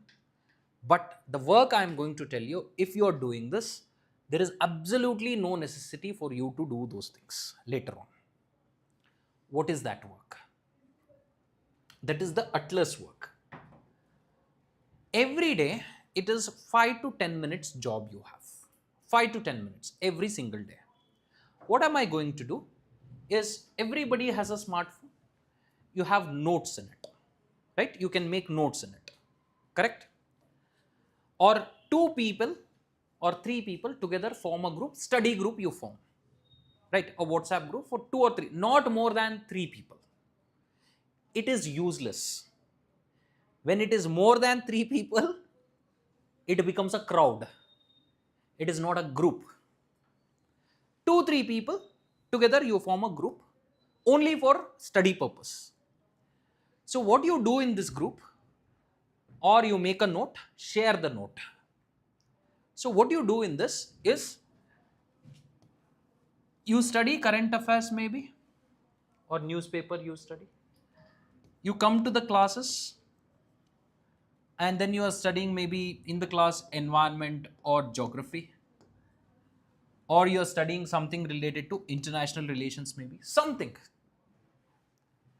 Every time you are going through these things, you come across the name of the place, you come across the name of a wildlife sanctuary, tiger reserve, whatever it is, a river, lake, some site, right? Or Ramsar sites we have, biosphere reserves we have, something. Somebody mentions it in class or in book, in newspaper, somewhere you see. The moment you see it, you are supposed to make the entry. Entry where? In the note. Or in the group, you make the entry. End of the day, there is a list of somewhere around 7, 8 items or 10 items are there. What do you do now? Open the atlas. Manually, you have to go and mark it there. Don't take the help of Google. Say, for example, I have to mark a lake, right? So, Vembanad Lake, I have to mark. What will I do? First, I will search it in Google. In Google, it will say, exactly this is the location. Now, you will directly go to that particular page and directly mark it. You should never do that. You have to search in the atlas. You have to search. So, Vembanad, go to the index. In the last, you have the index. Vembanad, you search. Where is it? This page number, this location. You come and mark it. You do this for 2 or 3 months. Trust me, your knowledge of places will be outstanding. Outstanding. No amount of videos will be able to match your ability to deal with the places. Clear? UPSC asks questions how? It is not going to ask a question on the point or the place that has come in news. It is going to ask the question about the point or the place in news, but with reference to other places around it. Now, when you are the one who is marking, you will see, you will go for search of Vembanad, around it 2-3 places also you have seen. Because directly your eyes are not like, Vembanad, directly it is here. That's not how it searches. It searches for other places. Okay, this is where, okay, next to this place it is there. Clear? This is very, very important for mapping. 5 to 10 minute work initially. So 2 months, 3 months you do this work. How many questions you get? You get a good 5 to 8 questions out of 100. 5 questions only will keep. 5 means how many marks? 10 marks. Only from this place. Properly if you do. Religiously if you do. Done. See, these are the small things which when put together becomes a very huge stuff, right, which helps you crack the examination. Done? Clear? Yes. Okay, this is about atlas and geography. What is next? Which paper? GS2 paper. It is a very short paper. What are the subjects we have?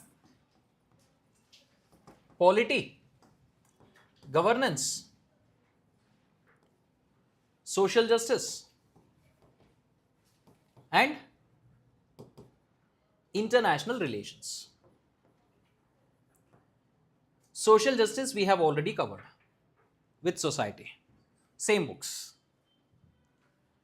What about polity? Class notes? One book for this? Lakshmikant.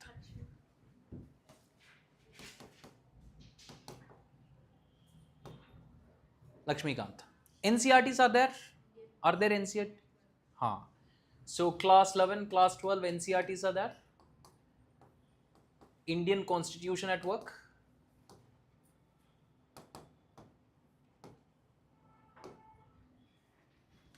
There is one book related to political theory as well. But before this, you also have to cover what? Class 6 to class 10, whatever videos are there, NCRT. Right? There also polity related stuff is there. You cover that. Apart from this, don't do anything. There are some topics related to polity for mains. This one you can refer to Legacy IAS website. Sir, where in website do I have to refer to? Mains topics. So polity mains topics. And the same thing applies for your governance as well. Mains topics of governance. Both are in your website. Where in website? You have a resources section in your Legacy IAS website. There is a resources section. Under the resources section, one of the areas is UPSC notes. And in UPSC notes, you have GS 1, 2, 3, 4. In GS 2, you are going to find polity related mains, governance related mains. All subjects notes are there. But you are not going to refer to, for everything you are not going to go there. Wherever I have mentioned, only for these things you will go there. Not for everything. You will find a lot of information there. Don't go for everything there. Only select. Okay? Only select. What do we do for governance? Class notes you study. Mains material is available here. Plus, printed material will be given to you. Printed material for your governance. Legacy IAS printed material. Book will be given. Okay. Sir, are there no other books? We'll provide other books also. Other books you need not refer to. You just keep it. Every day you do puja. Done. Okay. Yes. Social justice we have already covered. International relations. Again, class notes. Class notes. And you have to refer to the website. Same place. Where? UPSC notes. International relations. So under resources section, UPSC notes, GS2, international relations. You got a lot of data there, lot of information. But the compass for you to study will be class notes. In the class, it will be mentioned which are all the important areas which you need to study in depth. Those areas you study. Not everything. See, selectively you have to study. Just because it is available, you are not supposed to study everything in detail. Yes? If you want to study a book for international relations, sir, no sir, I want to study a book as well. A good background book.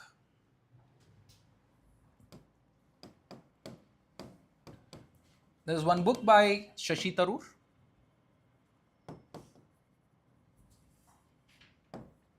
Pax Indica. Pax Indica by Shashi Tharoor.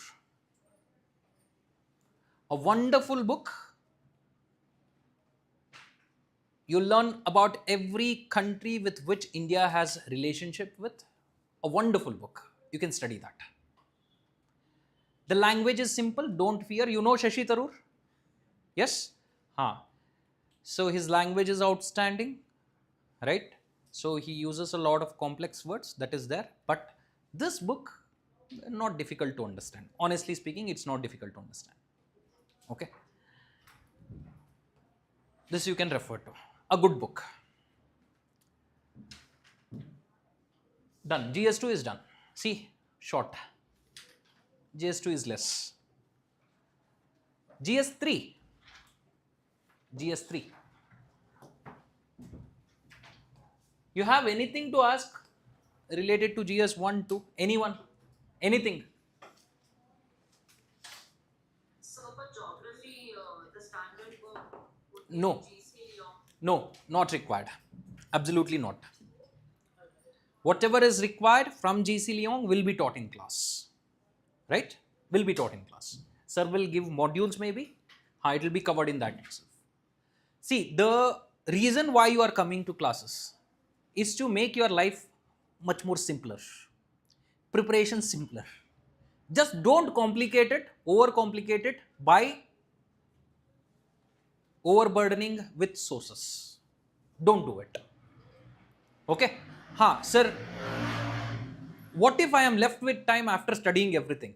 So I have told you these many things. Sir, I studied everything. I am good at everything. Then you study whatever you want. Clear?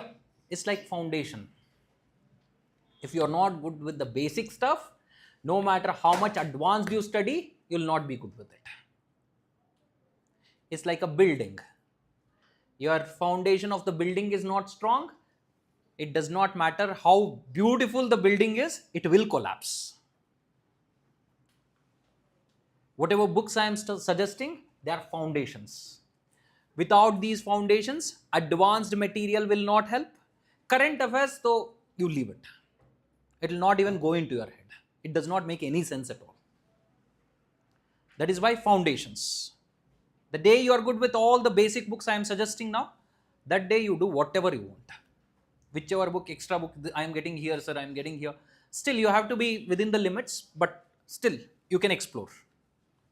Not till that point. Okay?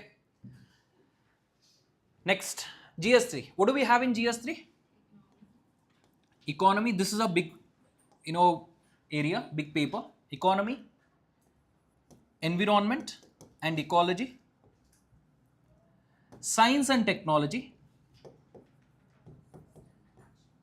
and internal security challenges,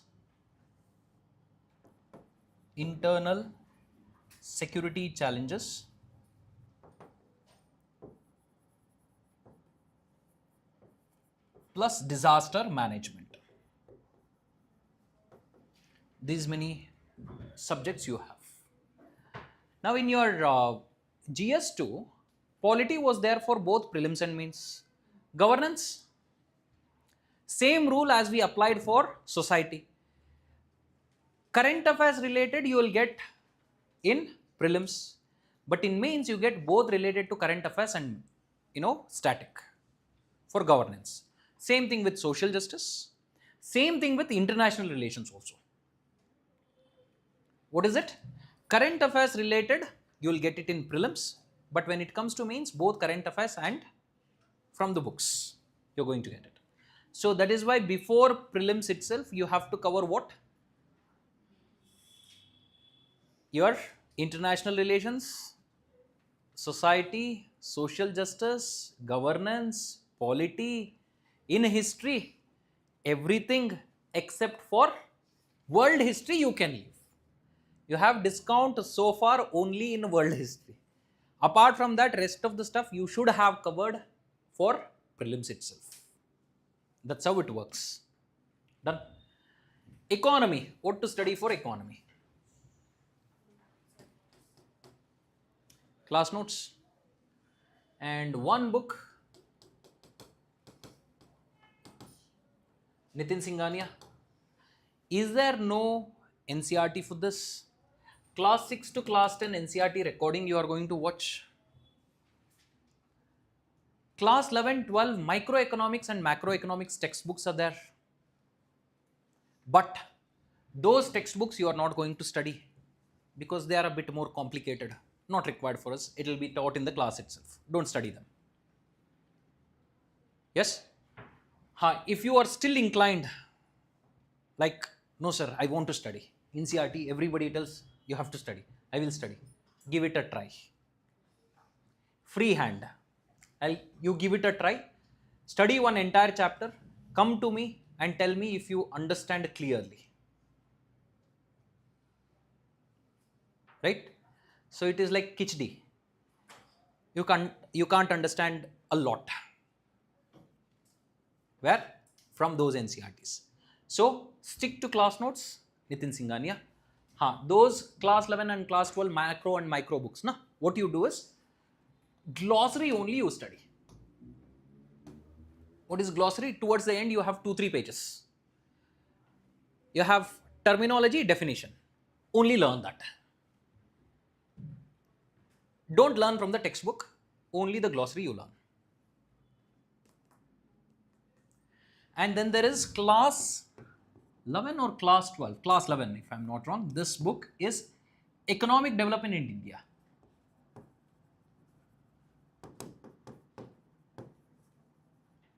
Economic Development in India, NCRT. This book you have to refer to. Done. For mains related content, you have where will it be? UPSC notes in the Legacy IAS website. Here you can refer to mains related topics.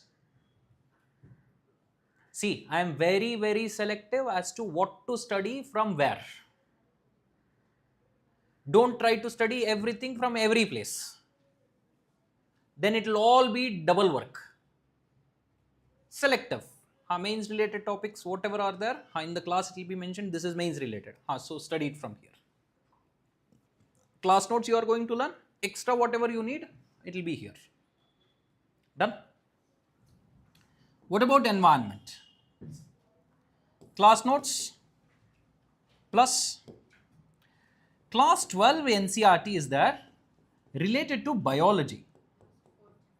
Yes, biology, the last 4 chapters of biology. Class 12 NCRT. And along with that, same UPSC notes website. UPSC notes website. You will be given a material as well. Printed material also will be given, but don't refer to it. Refer from here. It is up to date information. Printed material will be maybe 6 months later, it becomes obsolete. Here the information will be up to date. You choose which one is better. Okay, it will be to the point. Clear? Internal security challenges and disaster management. For this, you refer to the class notes plus printed material for this. For this, you can go with printed material. Science and tech we left out. For science and tech, class notes plus UPSC notes from the website. Sir will tell you which one to refer to, which topics to refer to from the website, not all topics. You have so many topics in science and tech, on everything there is a lot of information. Don't refer to everything. In the class, sir will tell you, you ask sir what to refer to in the website. Which chapters? These are the only chapter you need to refer to. Other chapters don't refer. Clear? Yes? Now, this is done. Class notes and printed material for the last area, internal security challenges and disaster management. Now, if you say like, sir, I want one textbook also for this subject. For this subject, if you want a textbook apart from printed material, in fact, the printed material is also based on the textbook I am going to mention. You can use it as a replacement for printed material. You are getting a printed material, but still, if you say like, no sir, I want one textbook. So I have already decided, from the budget, I have to spend on textbooks also. If you have decided like that, You can use it as a replacement for the printed material. So you can go with internal security, challenges to internal security. Challenges to internal security by Ashok Kumar. You can go with this book. You can go with that book. A replacement. Done? Clear? Okay. So far, how many books did you make a list of? How many books? Class notes also included. How many books are there? We'll start with GS1. How many books are there in GS1? So GS1, history, how many books?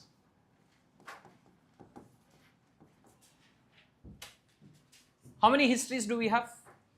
Ancient, medieval, modern, art and culture, post-independent India, world history. 6.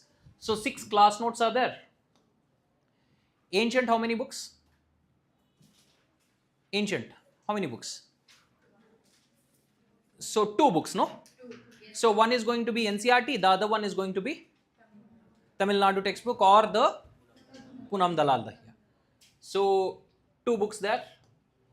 Same with medieval history and same with art and culture. 2 books. Yes, art and culture 2 books. And then world history. Where do you study from? Class notes and 1 NCRT plus Arjun Dev, which means 2 again. Post-independent India. Post-independent India. Class notes and NCRT. That's it. Only 2 books. So basically class notes is here, which means we have to add only 1. Done. How many books total? 8, 10, 12, 14, 15. Enough? Happy? Now we will go next. Which is the next book? Next subject?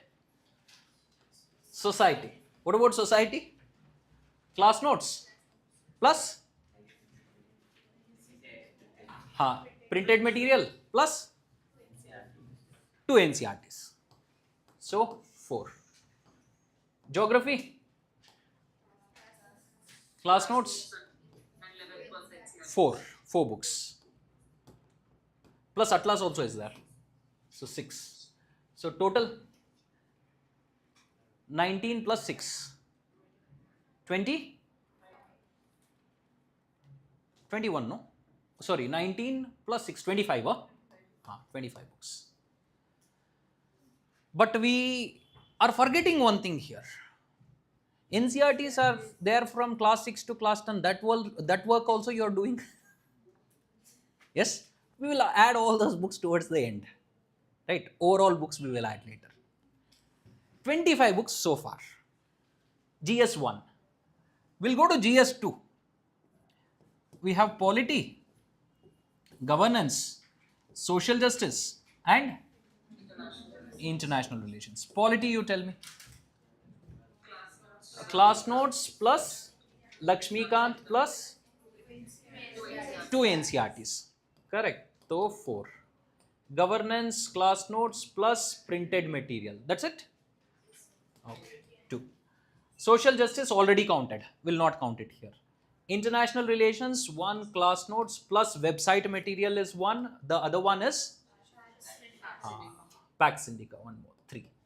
Total 4 plus 2, 6 plus 3, 9. Done. Okay. GS3 will go to. We have economy, environment, science and technology,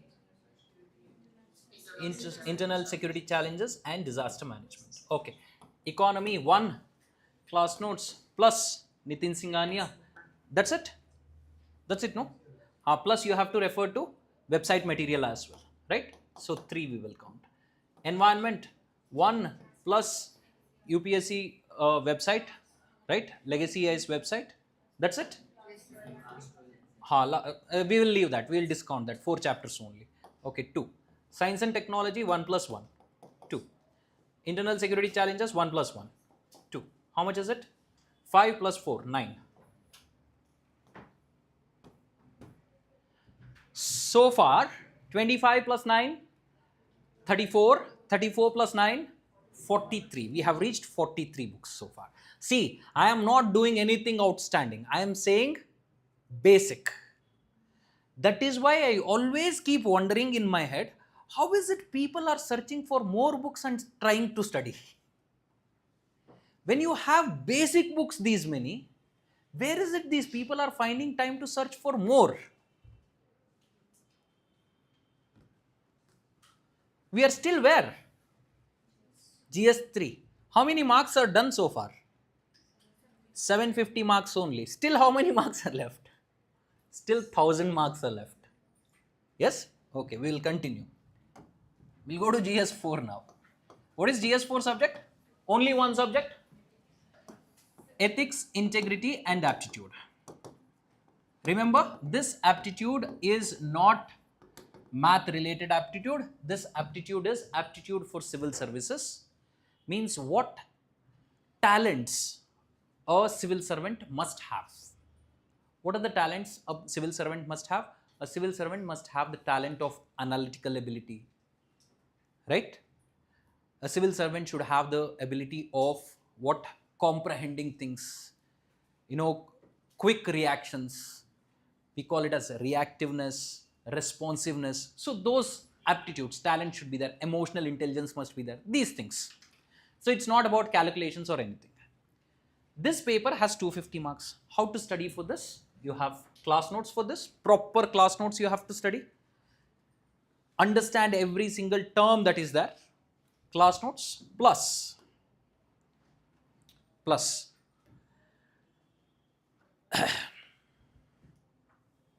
only for few chapters you have to refer to website properly. UPSC notes from the website. Properly you refer to it. Select chapters you have to go through it. Select chapters only. Not all chapters.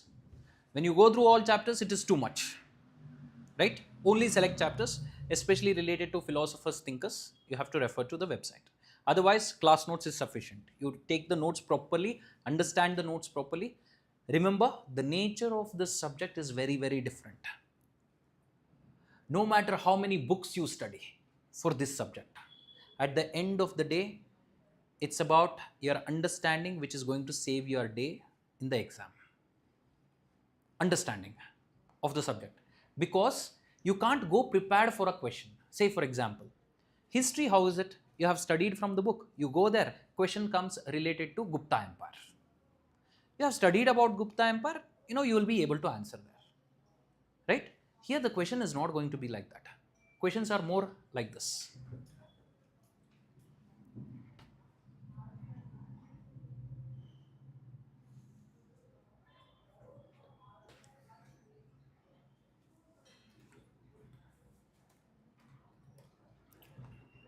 Questions are like this, where you have studied about everything. You go to the exam. Question is like, what is happiness according to you?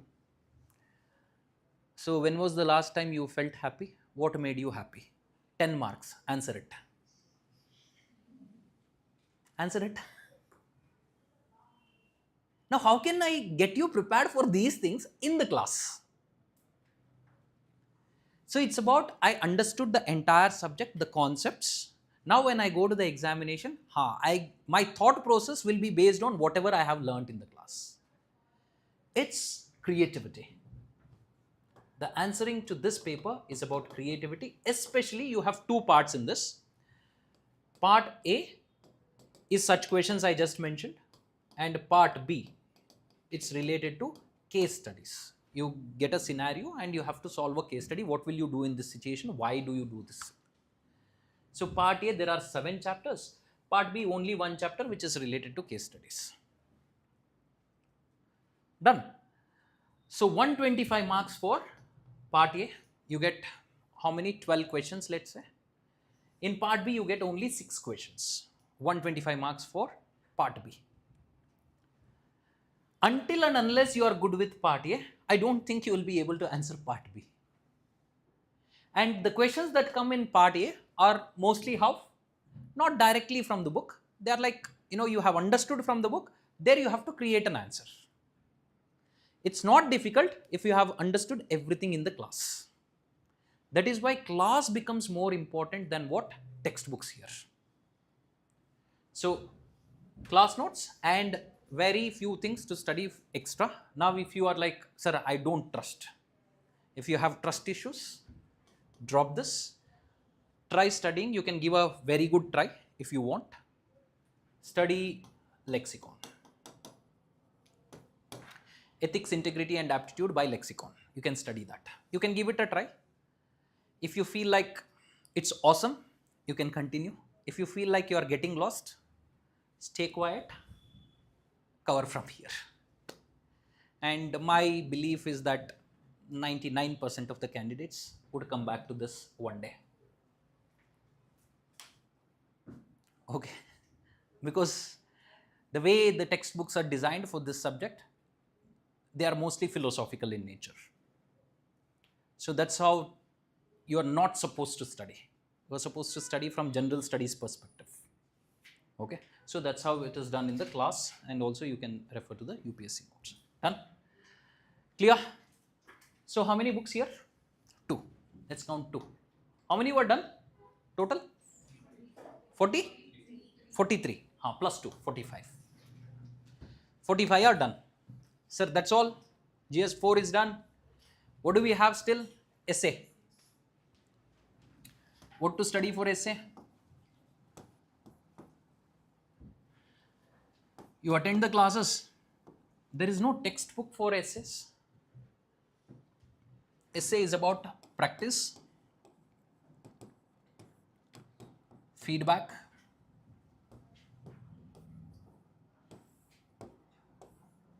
repeat. Write an essay, feedback, write an essay, feedback. That's it. Even if I make you sit for 20 hours in the class, 20 classes, 60 hours if I make you sit here and I dictate essays to you, trust me, there is going to be a different topic there. Sir, can we not guess the topic?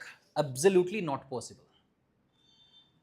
If some essay comes in the exam and I have told it in the class, that is by pure chance. That is by pure chance. Why? Because you have 2 essays to write, 250 marks. No, essay is also for 250 marks. So part A, you have how many essays? 4 essays. Part B, you have 4 essays. Out of 4, you have to write 1. Out of these 4, you have to write 1. What will be the essay topics? Part A essays are usually GS 1, 2, 3 put together. You have no GS 1, 2, 3. Basically, society, polity, economics related. Socio-politico-economic essay. Topic on that. Whereas this essay, part B essay, is ethics related, basically philosophical ethical issue. Philosophical ethical topic. Sometimes, in order to make you feel the heat of the examination, UPSC is like, both essays I will give philosophical ethical. You get quote based essays. Quote based essays. They just give a quote. Write 10 pages. How many pages are you supposed to write each essay? 10 pages each essay. Is it too much? 10 pages per topic. Is it too much? Too much or too less? What is the longest essay you have written so far? Be honest. Longest essay you have written so far? 5 pages. Anyone who can beat 5 pages? Online people, anybody who can beat 5 pages? Have you written longer essays like 7 pages, 8 pages, 10 pages? No one. I can tell you with certainty one thing. Before this pattern came, there used to be another pattern back then. The essay was not for 250 marks, the essay was for 200 marks. Okay, one topic. Only one topic. You have to write for 200 marks. Means how many pages? 20 pages. 18 to 20 pages. And I know how difficult it is to write it in 18 to 20 pages because you can't fit the content in 18 to 20 pages. You have more content. That is the problem. I have so much content, I can't write it within 18 to 20 pages. Maybe if you give me 30 pages, comfortably I can write. Sir, what is this, sir? This is the truth. Because when you have studied GS 1, 2, 3, 4, and you have learned the art of writing essays in classes, the problem now becomes you have so much information, you are not able to fit it in those 10 pages.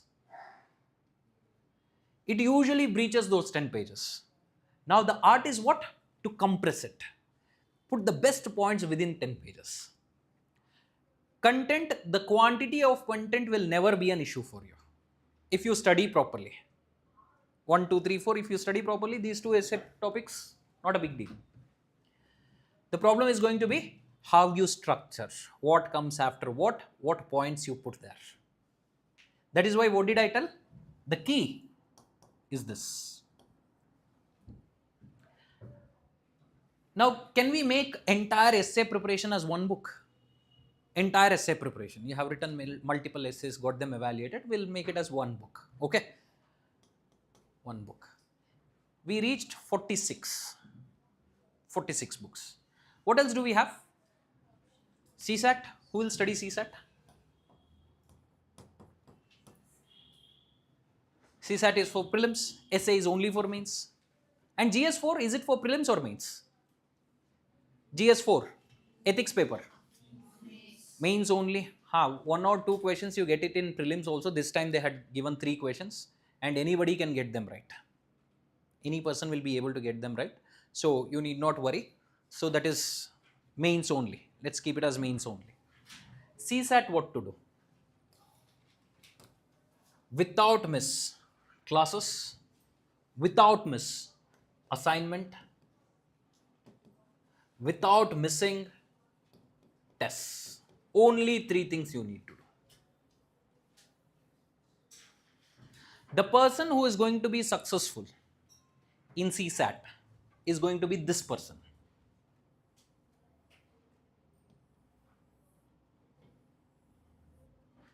Class, assignment, test.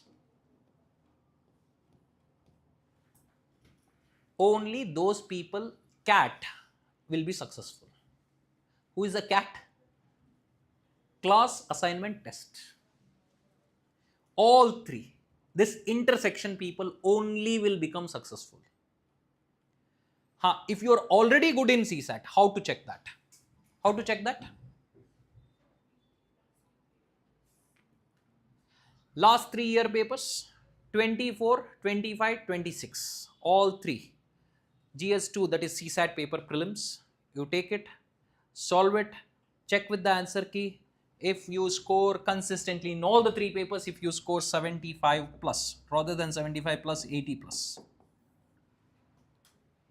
All 3, 80 plus. Don't even think about coming to classes. You don't come. Not required. 24, 25, 26, all 3 papers, 80 plus, 2 hours time. If you are able to get 80 plus, don't come to classes. Which classes? CSAT classes, don't come. Whenever there are tests, only that. Only tests you solve. That's it. Still you can come to this set of people. People who are scoring less than 70, less than 75. I would suggest them to do all 3. CAT. Clear? Done. All three put together, I would say it is like 2 books. 2 entire books. The number goes to 47. The number now 47 or 48? 48. 48. What else are we left with? Anything else we are left with? Optional. Very good. Optional. Have you made a decision about optional? How many of you have already made a decision? Raise your hands completely. Complete. You have already finalized the optional. Rest of the people, when will you decide? When will you decide? You will be getting a call from the mentor, or you will be assisted by the mentors. First you are going to take a test, right? It is an interest test. It is a psychometric test. They will administer it to you. They will give a test to you. You take the test. Wherever scores come highest, that shows your interest. Choose that as an optional. The best way to choose an optional. Anybody who comes to me and tells me, sir, these are the optionals I have in mind. Which are the optionals? Political science, philosophy, and then psychology, PSIR, that is anthropology, sociology, and then these 5 optionals. If somebody tells me, sir, one of these or 2 of these are on my mind, I have to choose still. Absolutely no problem. Your choice is already great. On the other hand, if you tell me my optional is something like medical science, history, geography, mathematics, statistics, physics, chemistry, and then botany, zoology, if these are the optionals you have it in mind, I think you have to meet the mentor. Right? If it is amongst these, don't worry. Your choice is fine only. If you are confused between these two, or these two, if you are confused between these two, interest test will help. Where your interest is, you can find.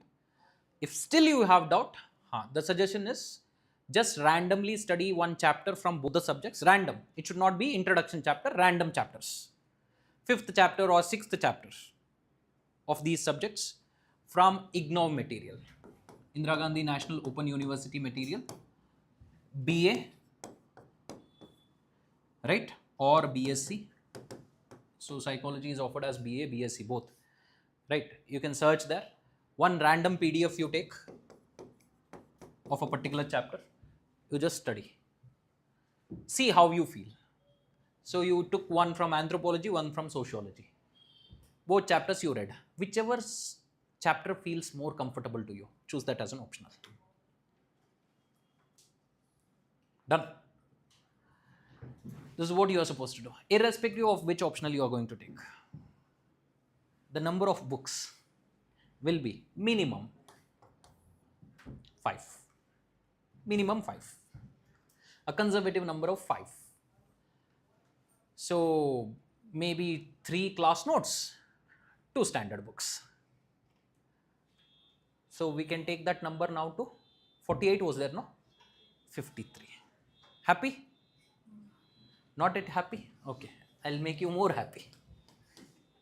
53.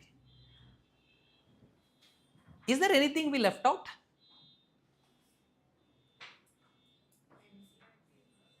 NCRTs we left out. All the NCRTs from class 6 to class 10, right? We'll give a count of, let's say, there are many, we'll give a count of 7. We'll bring this number to 60. That's all. Done. But, there's always a but. Who will study current affairs for you? Who will study current affairs? You have to study current affairs as well. Per month we will count 1 book. Minimum for prelims, I have to study at least 8 to 10 months. So you are in August. You will start from August itself. Sir, from first day we have to study current affairs? No. 2 months don't study current affairs. Sir, what about August, September month current affairs then? Or what about July month current affairs? It is required. Don't worry, 3 months current affairs you are lagging. You will be able to cover it later on. Right? Do not your current affairs should not come at the cost of what you learn in the class. Current affairs comes later. 2 months, do not worry about the current affairs. Do not. Absolutely nothing. Yes? So overall, I will count from July itself. July, August, September, October, November, December, January, February, March, April, May. चलो ठीक है. 11 months, we'll keep it as 10 books. 10 till mains we will count. June, July, August, 3 more books, 13. 60 plus 13. Tell me honestly, where is the time to study extra books, extra PDF that is available on Telegram? Where is the time? Where is the time to learn from YouTube lectures? Do you see the logic? What I am saying is, let's keep this aside. 13 books also will keep it aside. You still have 60 books, basic books to study. Basic. And the person who masters these 60 books is the person who is going to get through the exam also. It's not going to be that person who is going to study 60 plus another 60 books. That person will never clear the exam. I can tell it with absolute conviction. Done? Yes? 60 plus another 60 books a person studies and clears the examination, there can be a candidate. Who is that candidate? 60 books. These 60 books the person has learnt clearly, and the other 60 books we are talking about are related to something else. Other knowledge, extra knowledge. Not related to exam, but something else the person is studying, which is adding a new dimension to his knowledge. Clear? So this is how the exam is. Now after looking at the number of books, don't be shocked. Sir, so many books. Nobody told us. We thought one big fat book, 5 books we will take and we will study, it is over. No, it's not like that. While the number, feels like very, very big, it's not a big deal. You have to start. You have to start, be consistent for 1-2 months, you'll know the difference. You'll only believe in yourself. Right? So before starting itself, you're not supposed to give up. Only when you try, you get to understand what is good, what is bad. Yes? So you start, and your daily routine should be like this. Daily routine.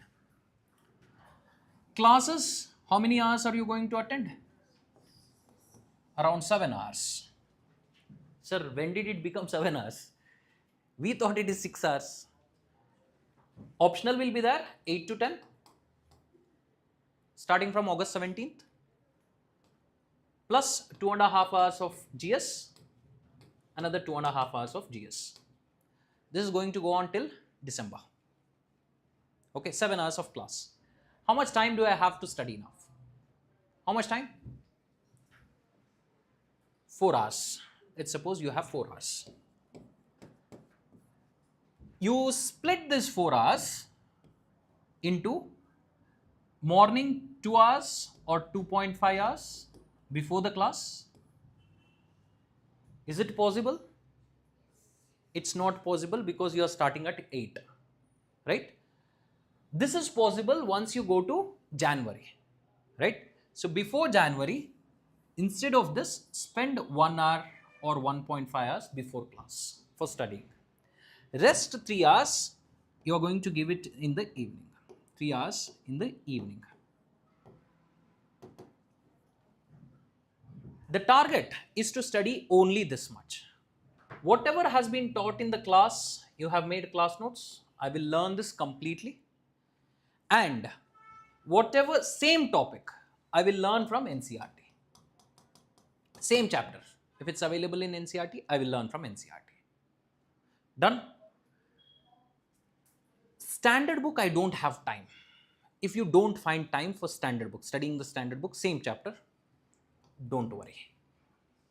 Don't worry. It should not be like you are rushing. I have to study standard book, I have to study NCERT, I have to study PDF, I have to study this, that. You put everything in front of you, you studied everything. Remember nothing. Don't do that mistake. Sir, what about this book I was supposed to study? When will I study? You will get time later on. Right? Be good with these two. You will be able to study the other book quite easily. Without you being good in these two, this book does not serve any purpose. It does not serve any purpose. Clear? So even as you do these things, you have to go through the PYQ. Where to find the PYQs? What are PYQs? Previous year questions. We have made your life very, very easy, if you ask me. You go to resources section, resources section, PYQ research and analysis is there. A section by name, PYQ research and analysis. There you can find all the PYQs year wise. You can take it like a test also. You can go subject wise also. Now we are making an effort to make it chapter wise. Once the chapter wise is ready, for few subjects it is ready already. Once it is chapter wise, your life is much more easier. What are you supposed to do then? In class you attended parliament chapter. You go home, study the parliament chapter from where? Class notes. Study the parliament chapter from NCERT. Now what are you going to do? Open the PYQ. Where? In the website. You see in parliament chapter what questions have come previously. Analyze. In class also 2 or 3 questions will be solved. There also you go and analyze, see what are all the questions. Now once you have seen the questions, now you go to standard book. You will be very, very selectively studying yourself. You will only study, this is required, this is not required. Why? Because questions have not come from this area. So it's like layering. Class notes and NCERTs, you have a guarantee that whatever you learn here comes in the exam. But the standard book that you are studying, it has too much excess information. You don't know the difference. What to study, what not to study. That is why what layer you are supposed to add in between? Refer to PYQ once, then go to the standard book. Your brain will clearly tell, this is important, this is not important. They have left it because it's not so important. But I will read once. Now life becomes easier. Now 70 books does not feel like a burden. Clear? Yes? It's like guidance. Class notes and PYQ are like guide light. Clear? Okay. Apart from this, anything else you want to ask? Anything? Online people, anything you want to ask?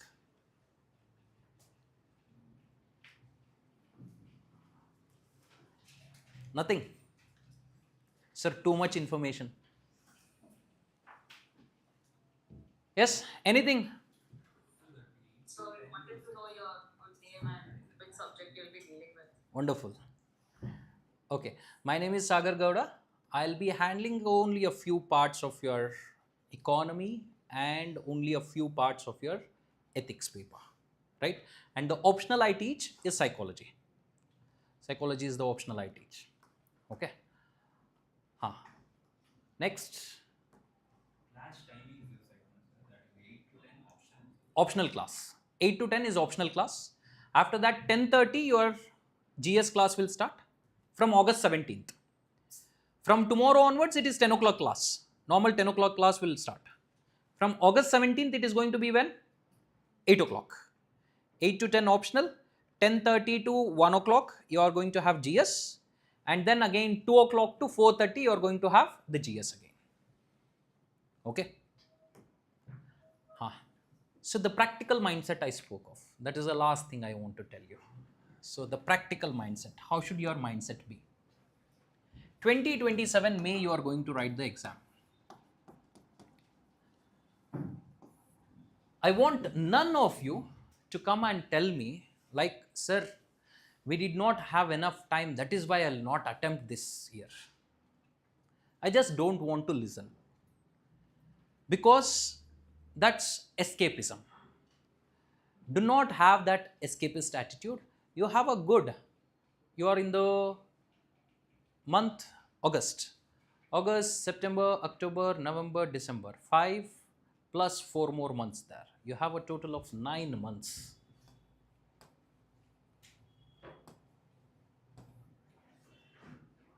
Is it sufficient for preparation? Is the first question. If you don't make any errors in preparation, errors as in not studying things which are not required, right? Studying only what is required for the examination. If you study properly, it is very much possible. It is very much in the kill zone. What? 2027 May. When you start doing mistakes, like what? Studying things that are not required, studying too much extra, being inconsistent. How to be inconsistent? Missing the classes, always on what? Social media. What else do you do? I gave you a 10-hour regimen, 11-hour regimen per day. Per day, 11 hours regimen I gave you. You start that 11-hour regimen after 1 month, not from day one. See, I taught something today. You're supposed to learn it today itself. Go and learn the same thing today itself. What do? First 1 month, you are happy, easy. Hey, I have started preparing for this examination. I'm still getting set. 1 month. 1 month later, when you try to catch up, no, the class will be too ahead. You will not be able to do the catch up. You will be under immense pressure. So, day one, not starting from day one.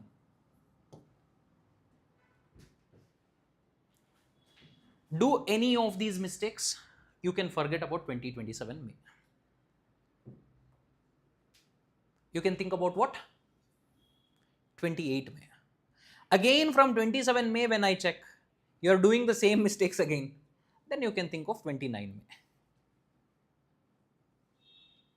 Clear? Sir, is it possible in 27 May? I would say 27 May prelims, the chances.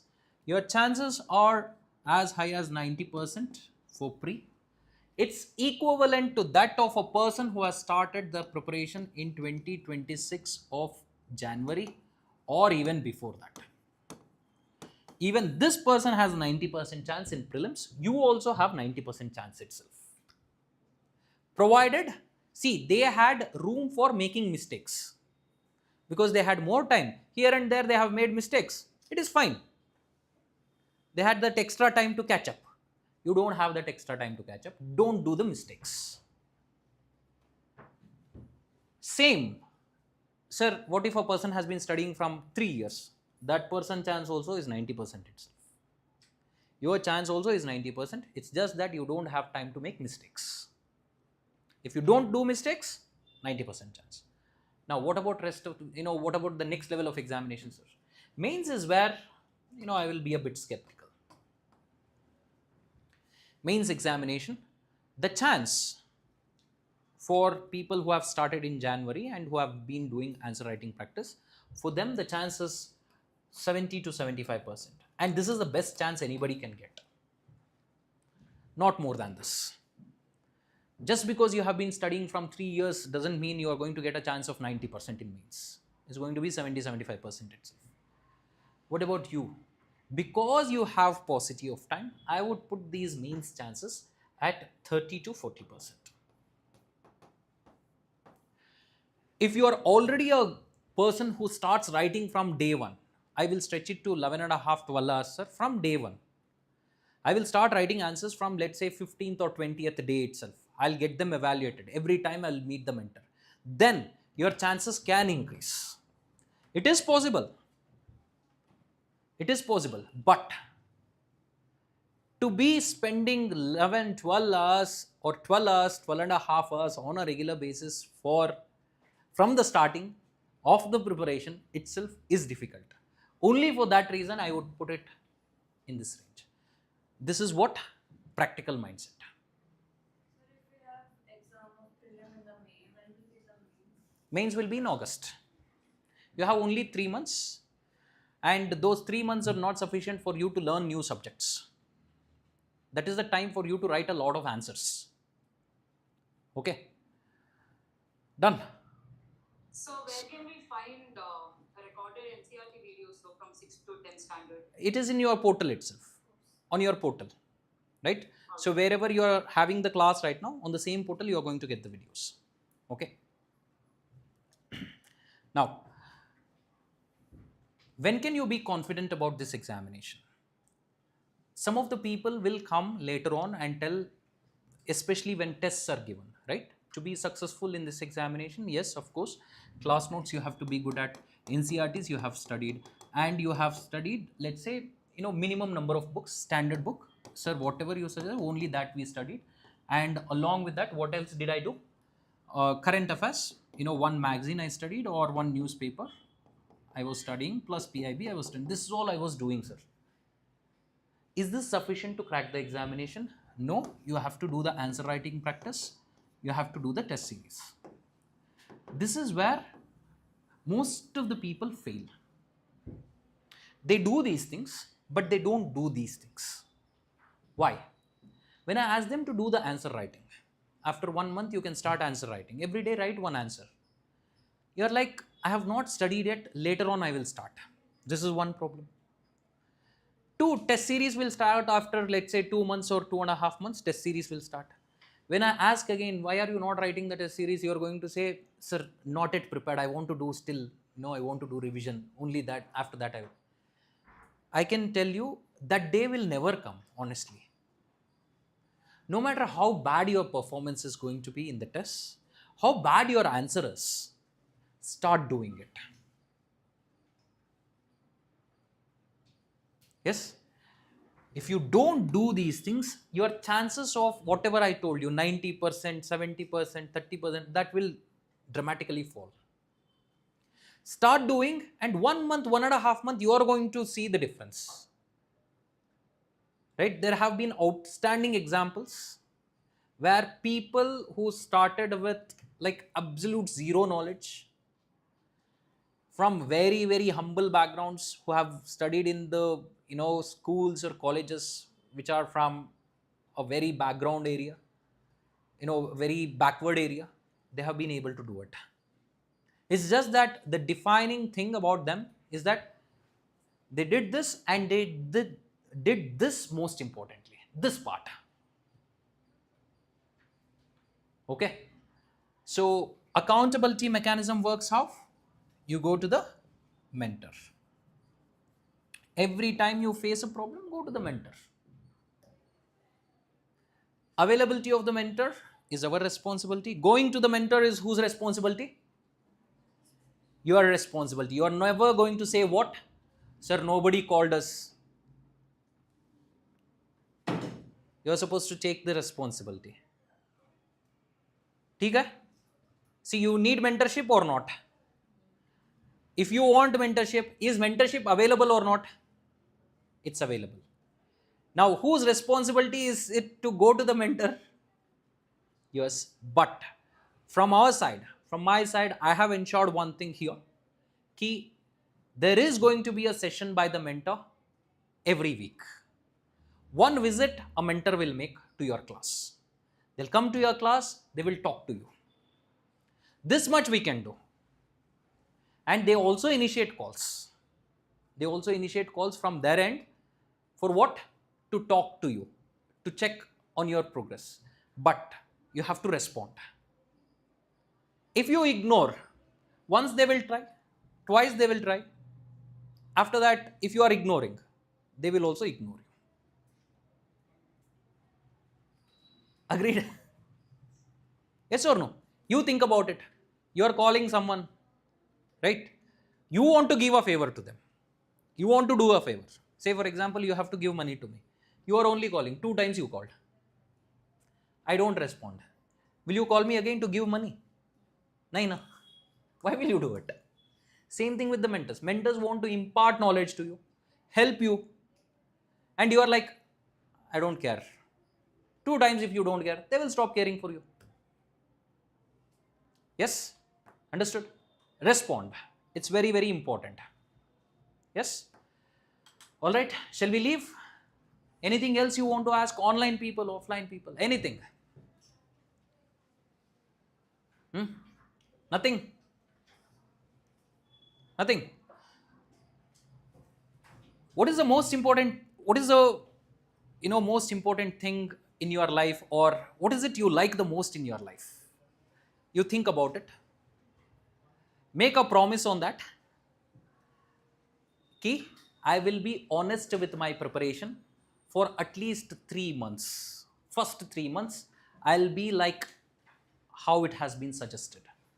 After 3 months, you can retract the promise because you will be a changed person by then. You'll be a changed person. Done? Shall we leave? Online people, we'll leave. Thank you.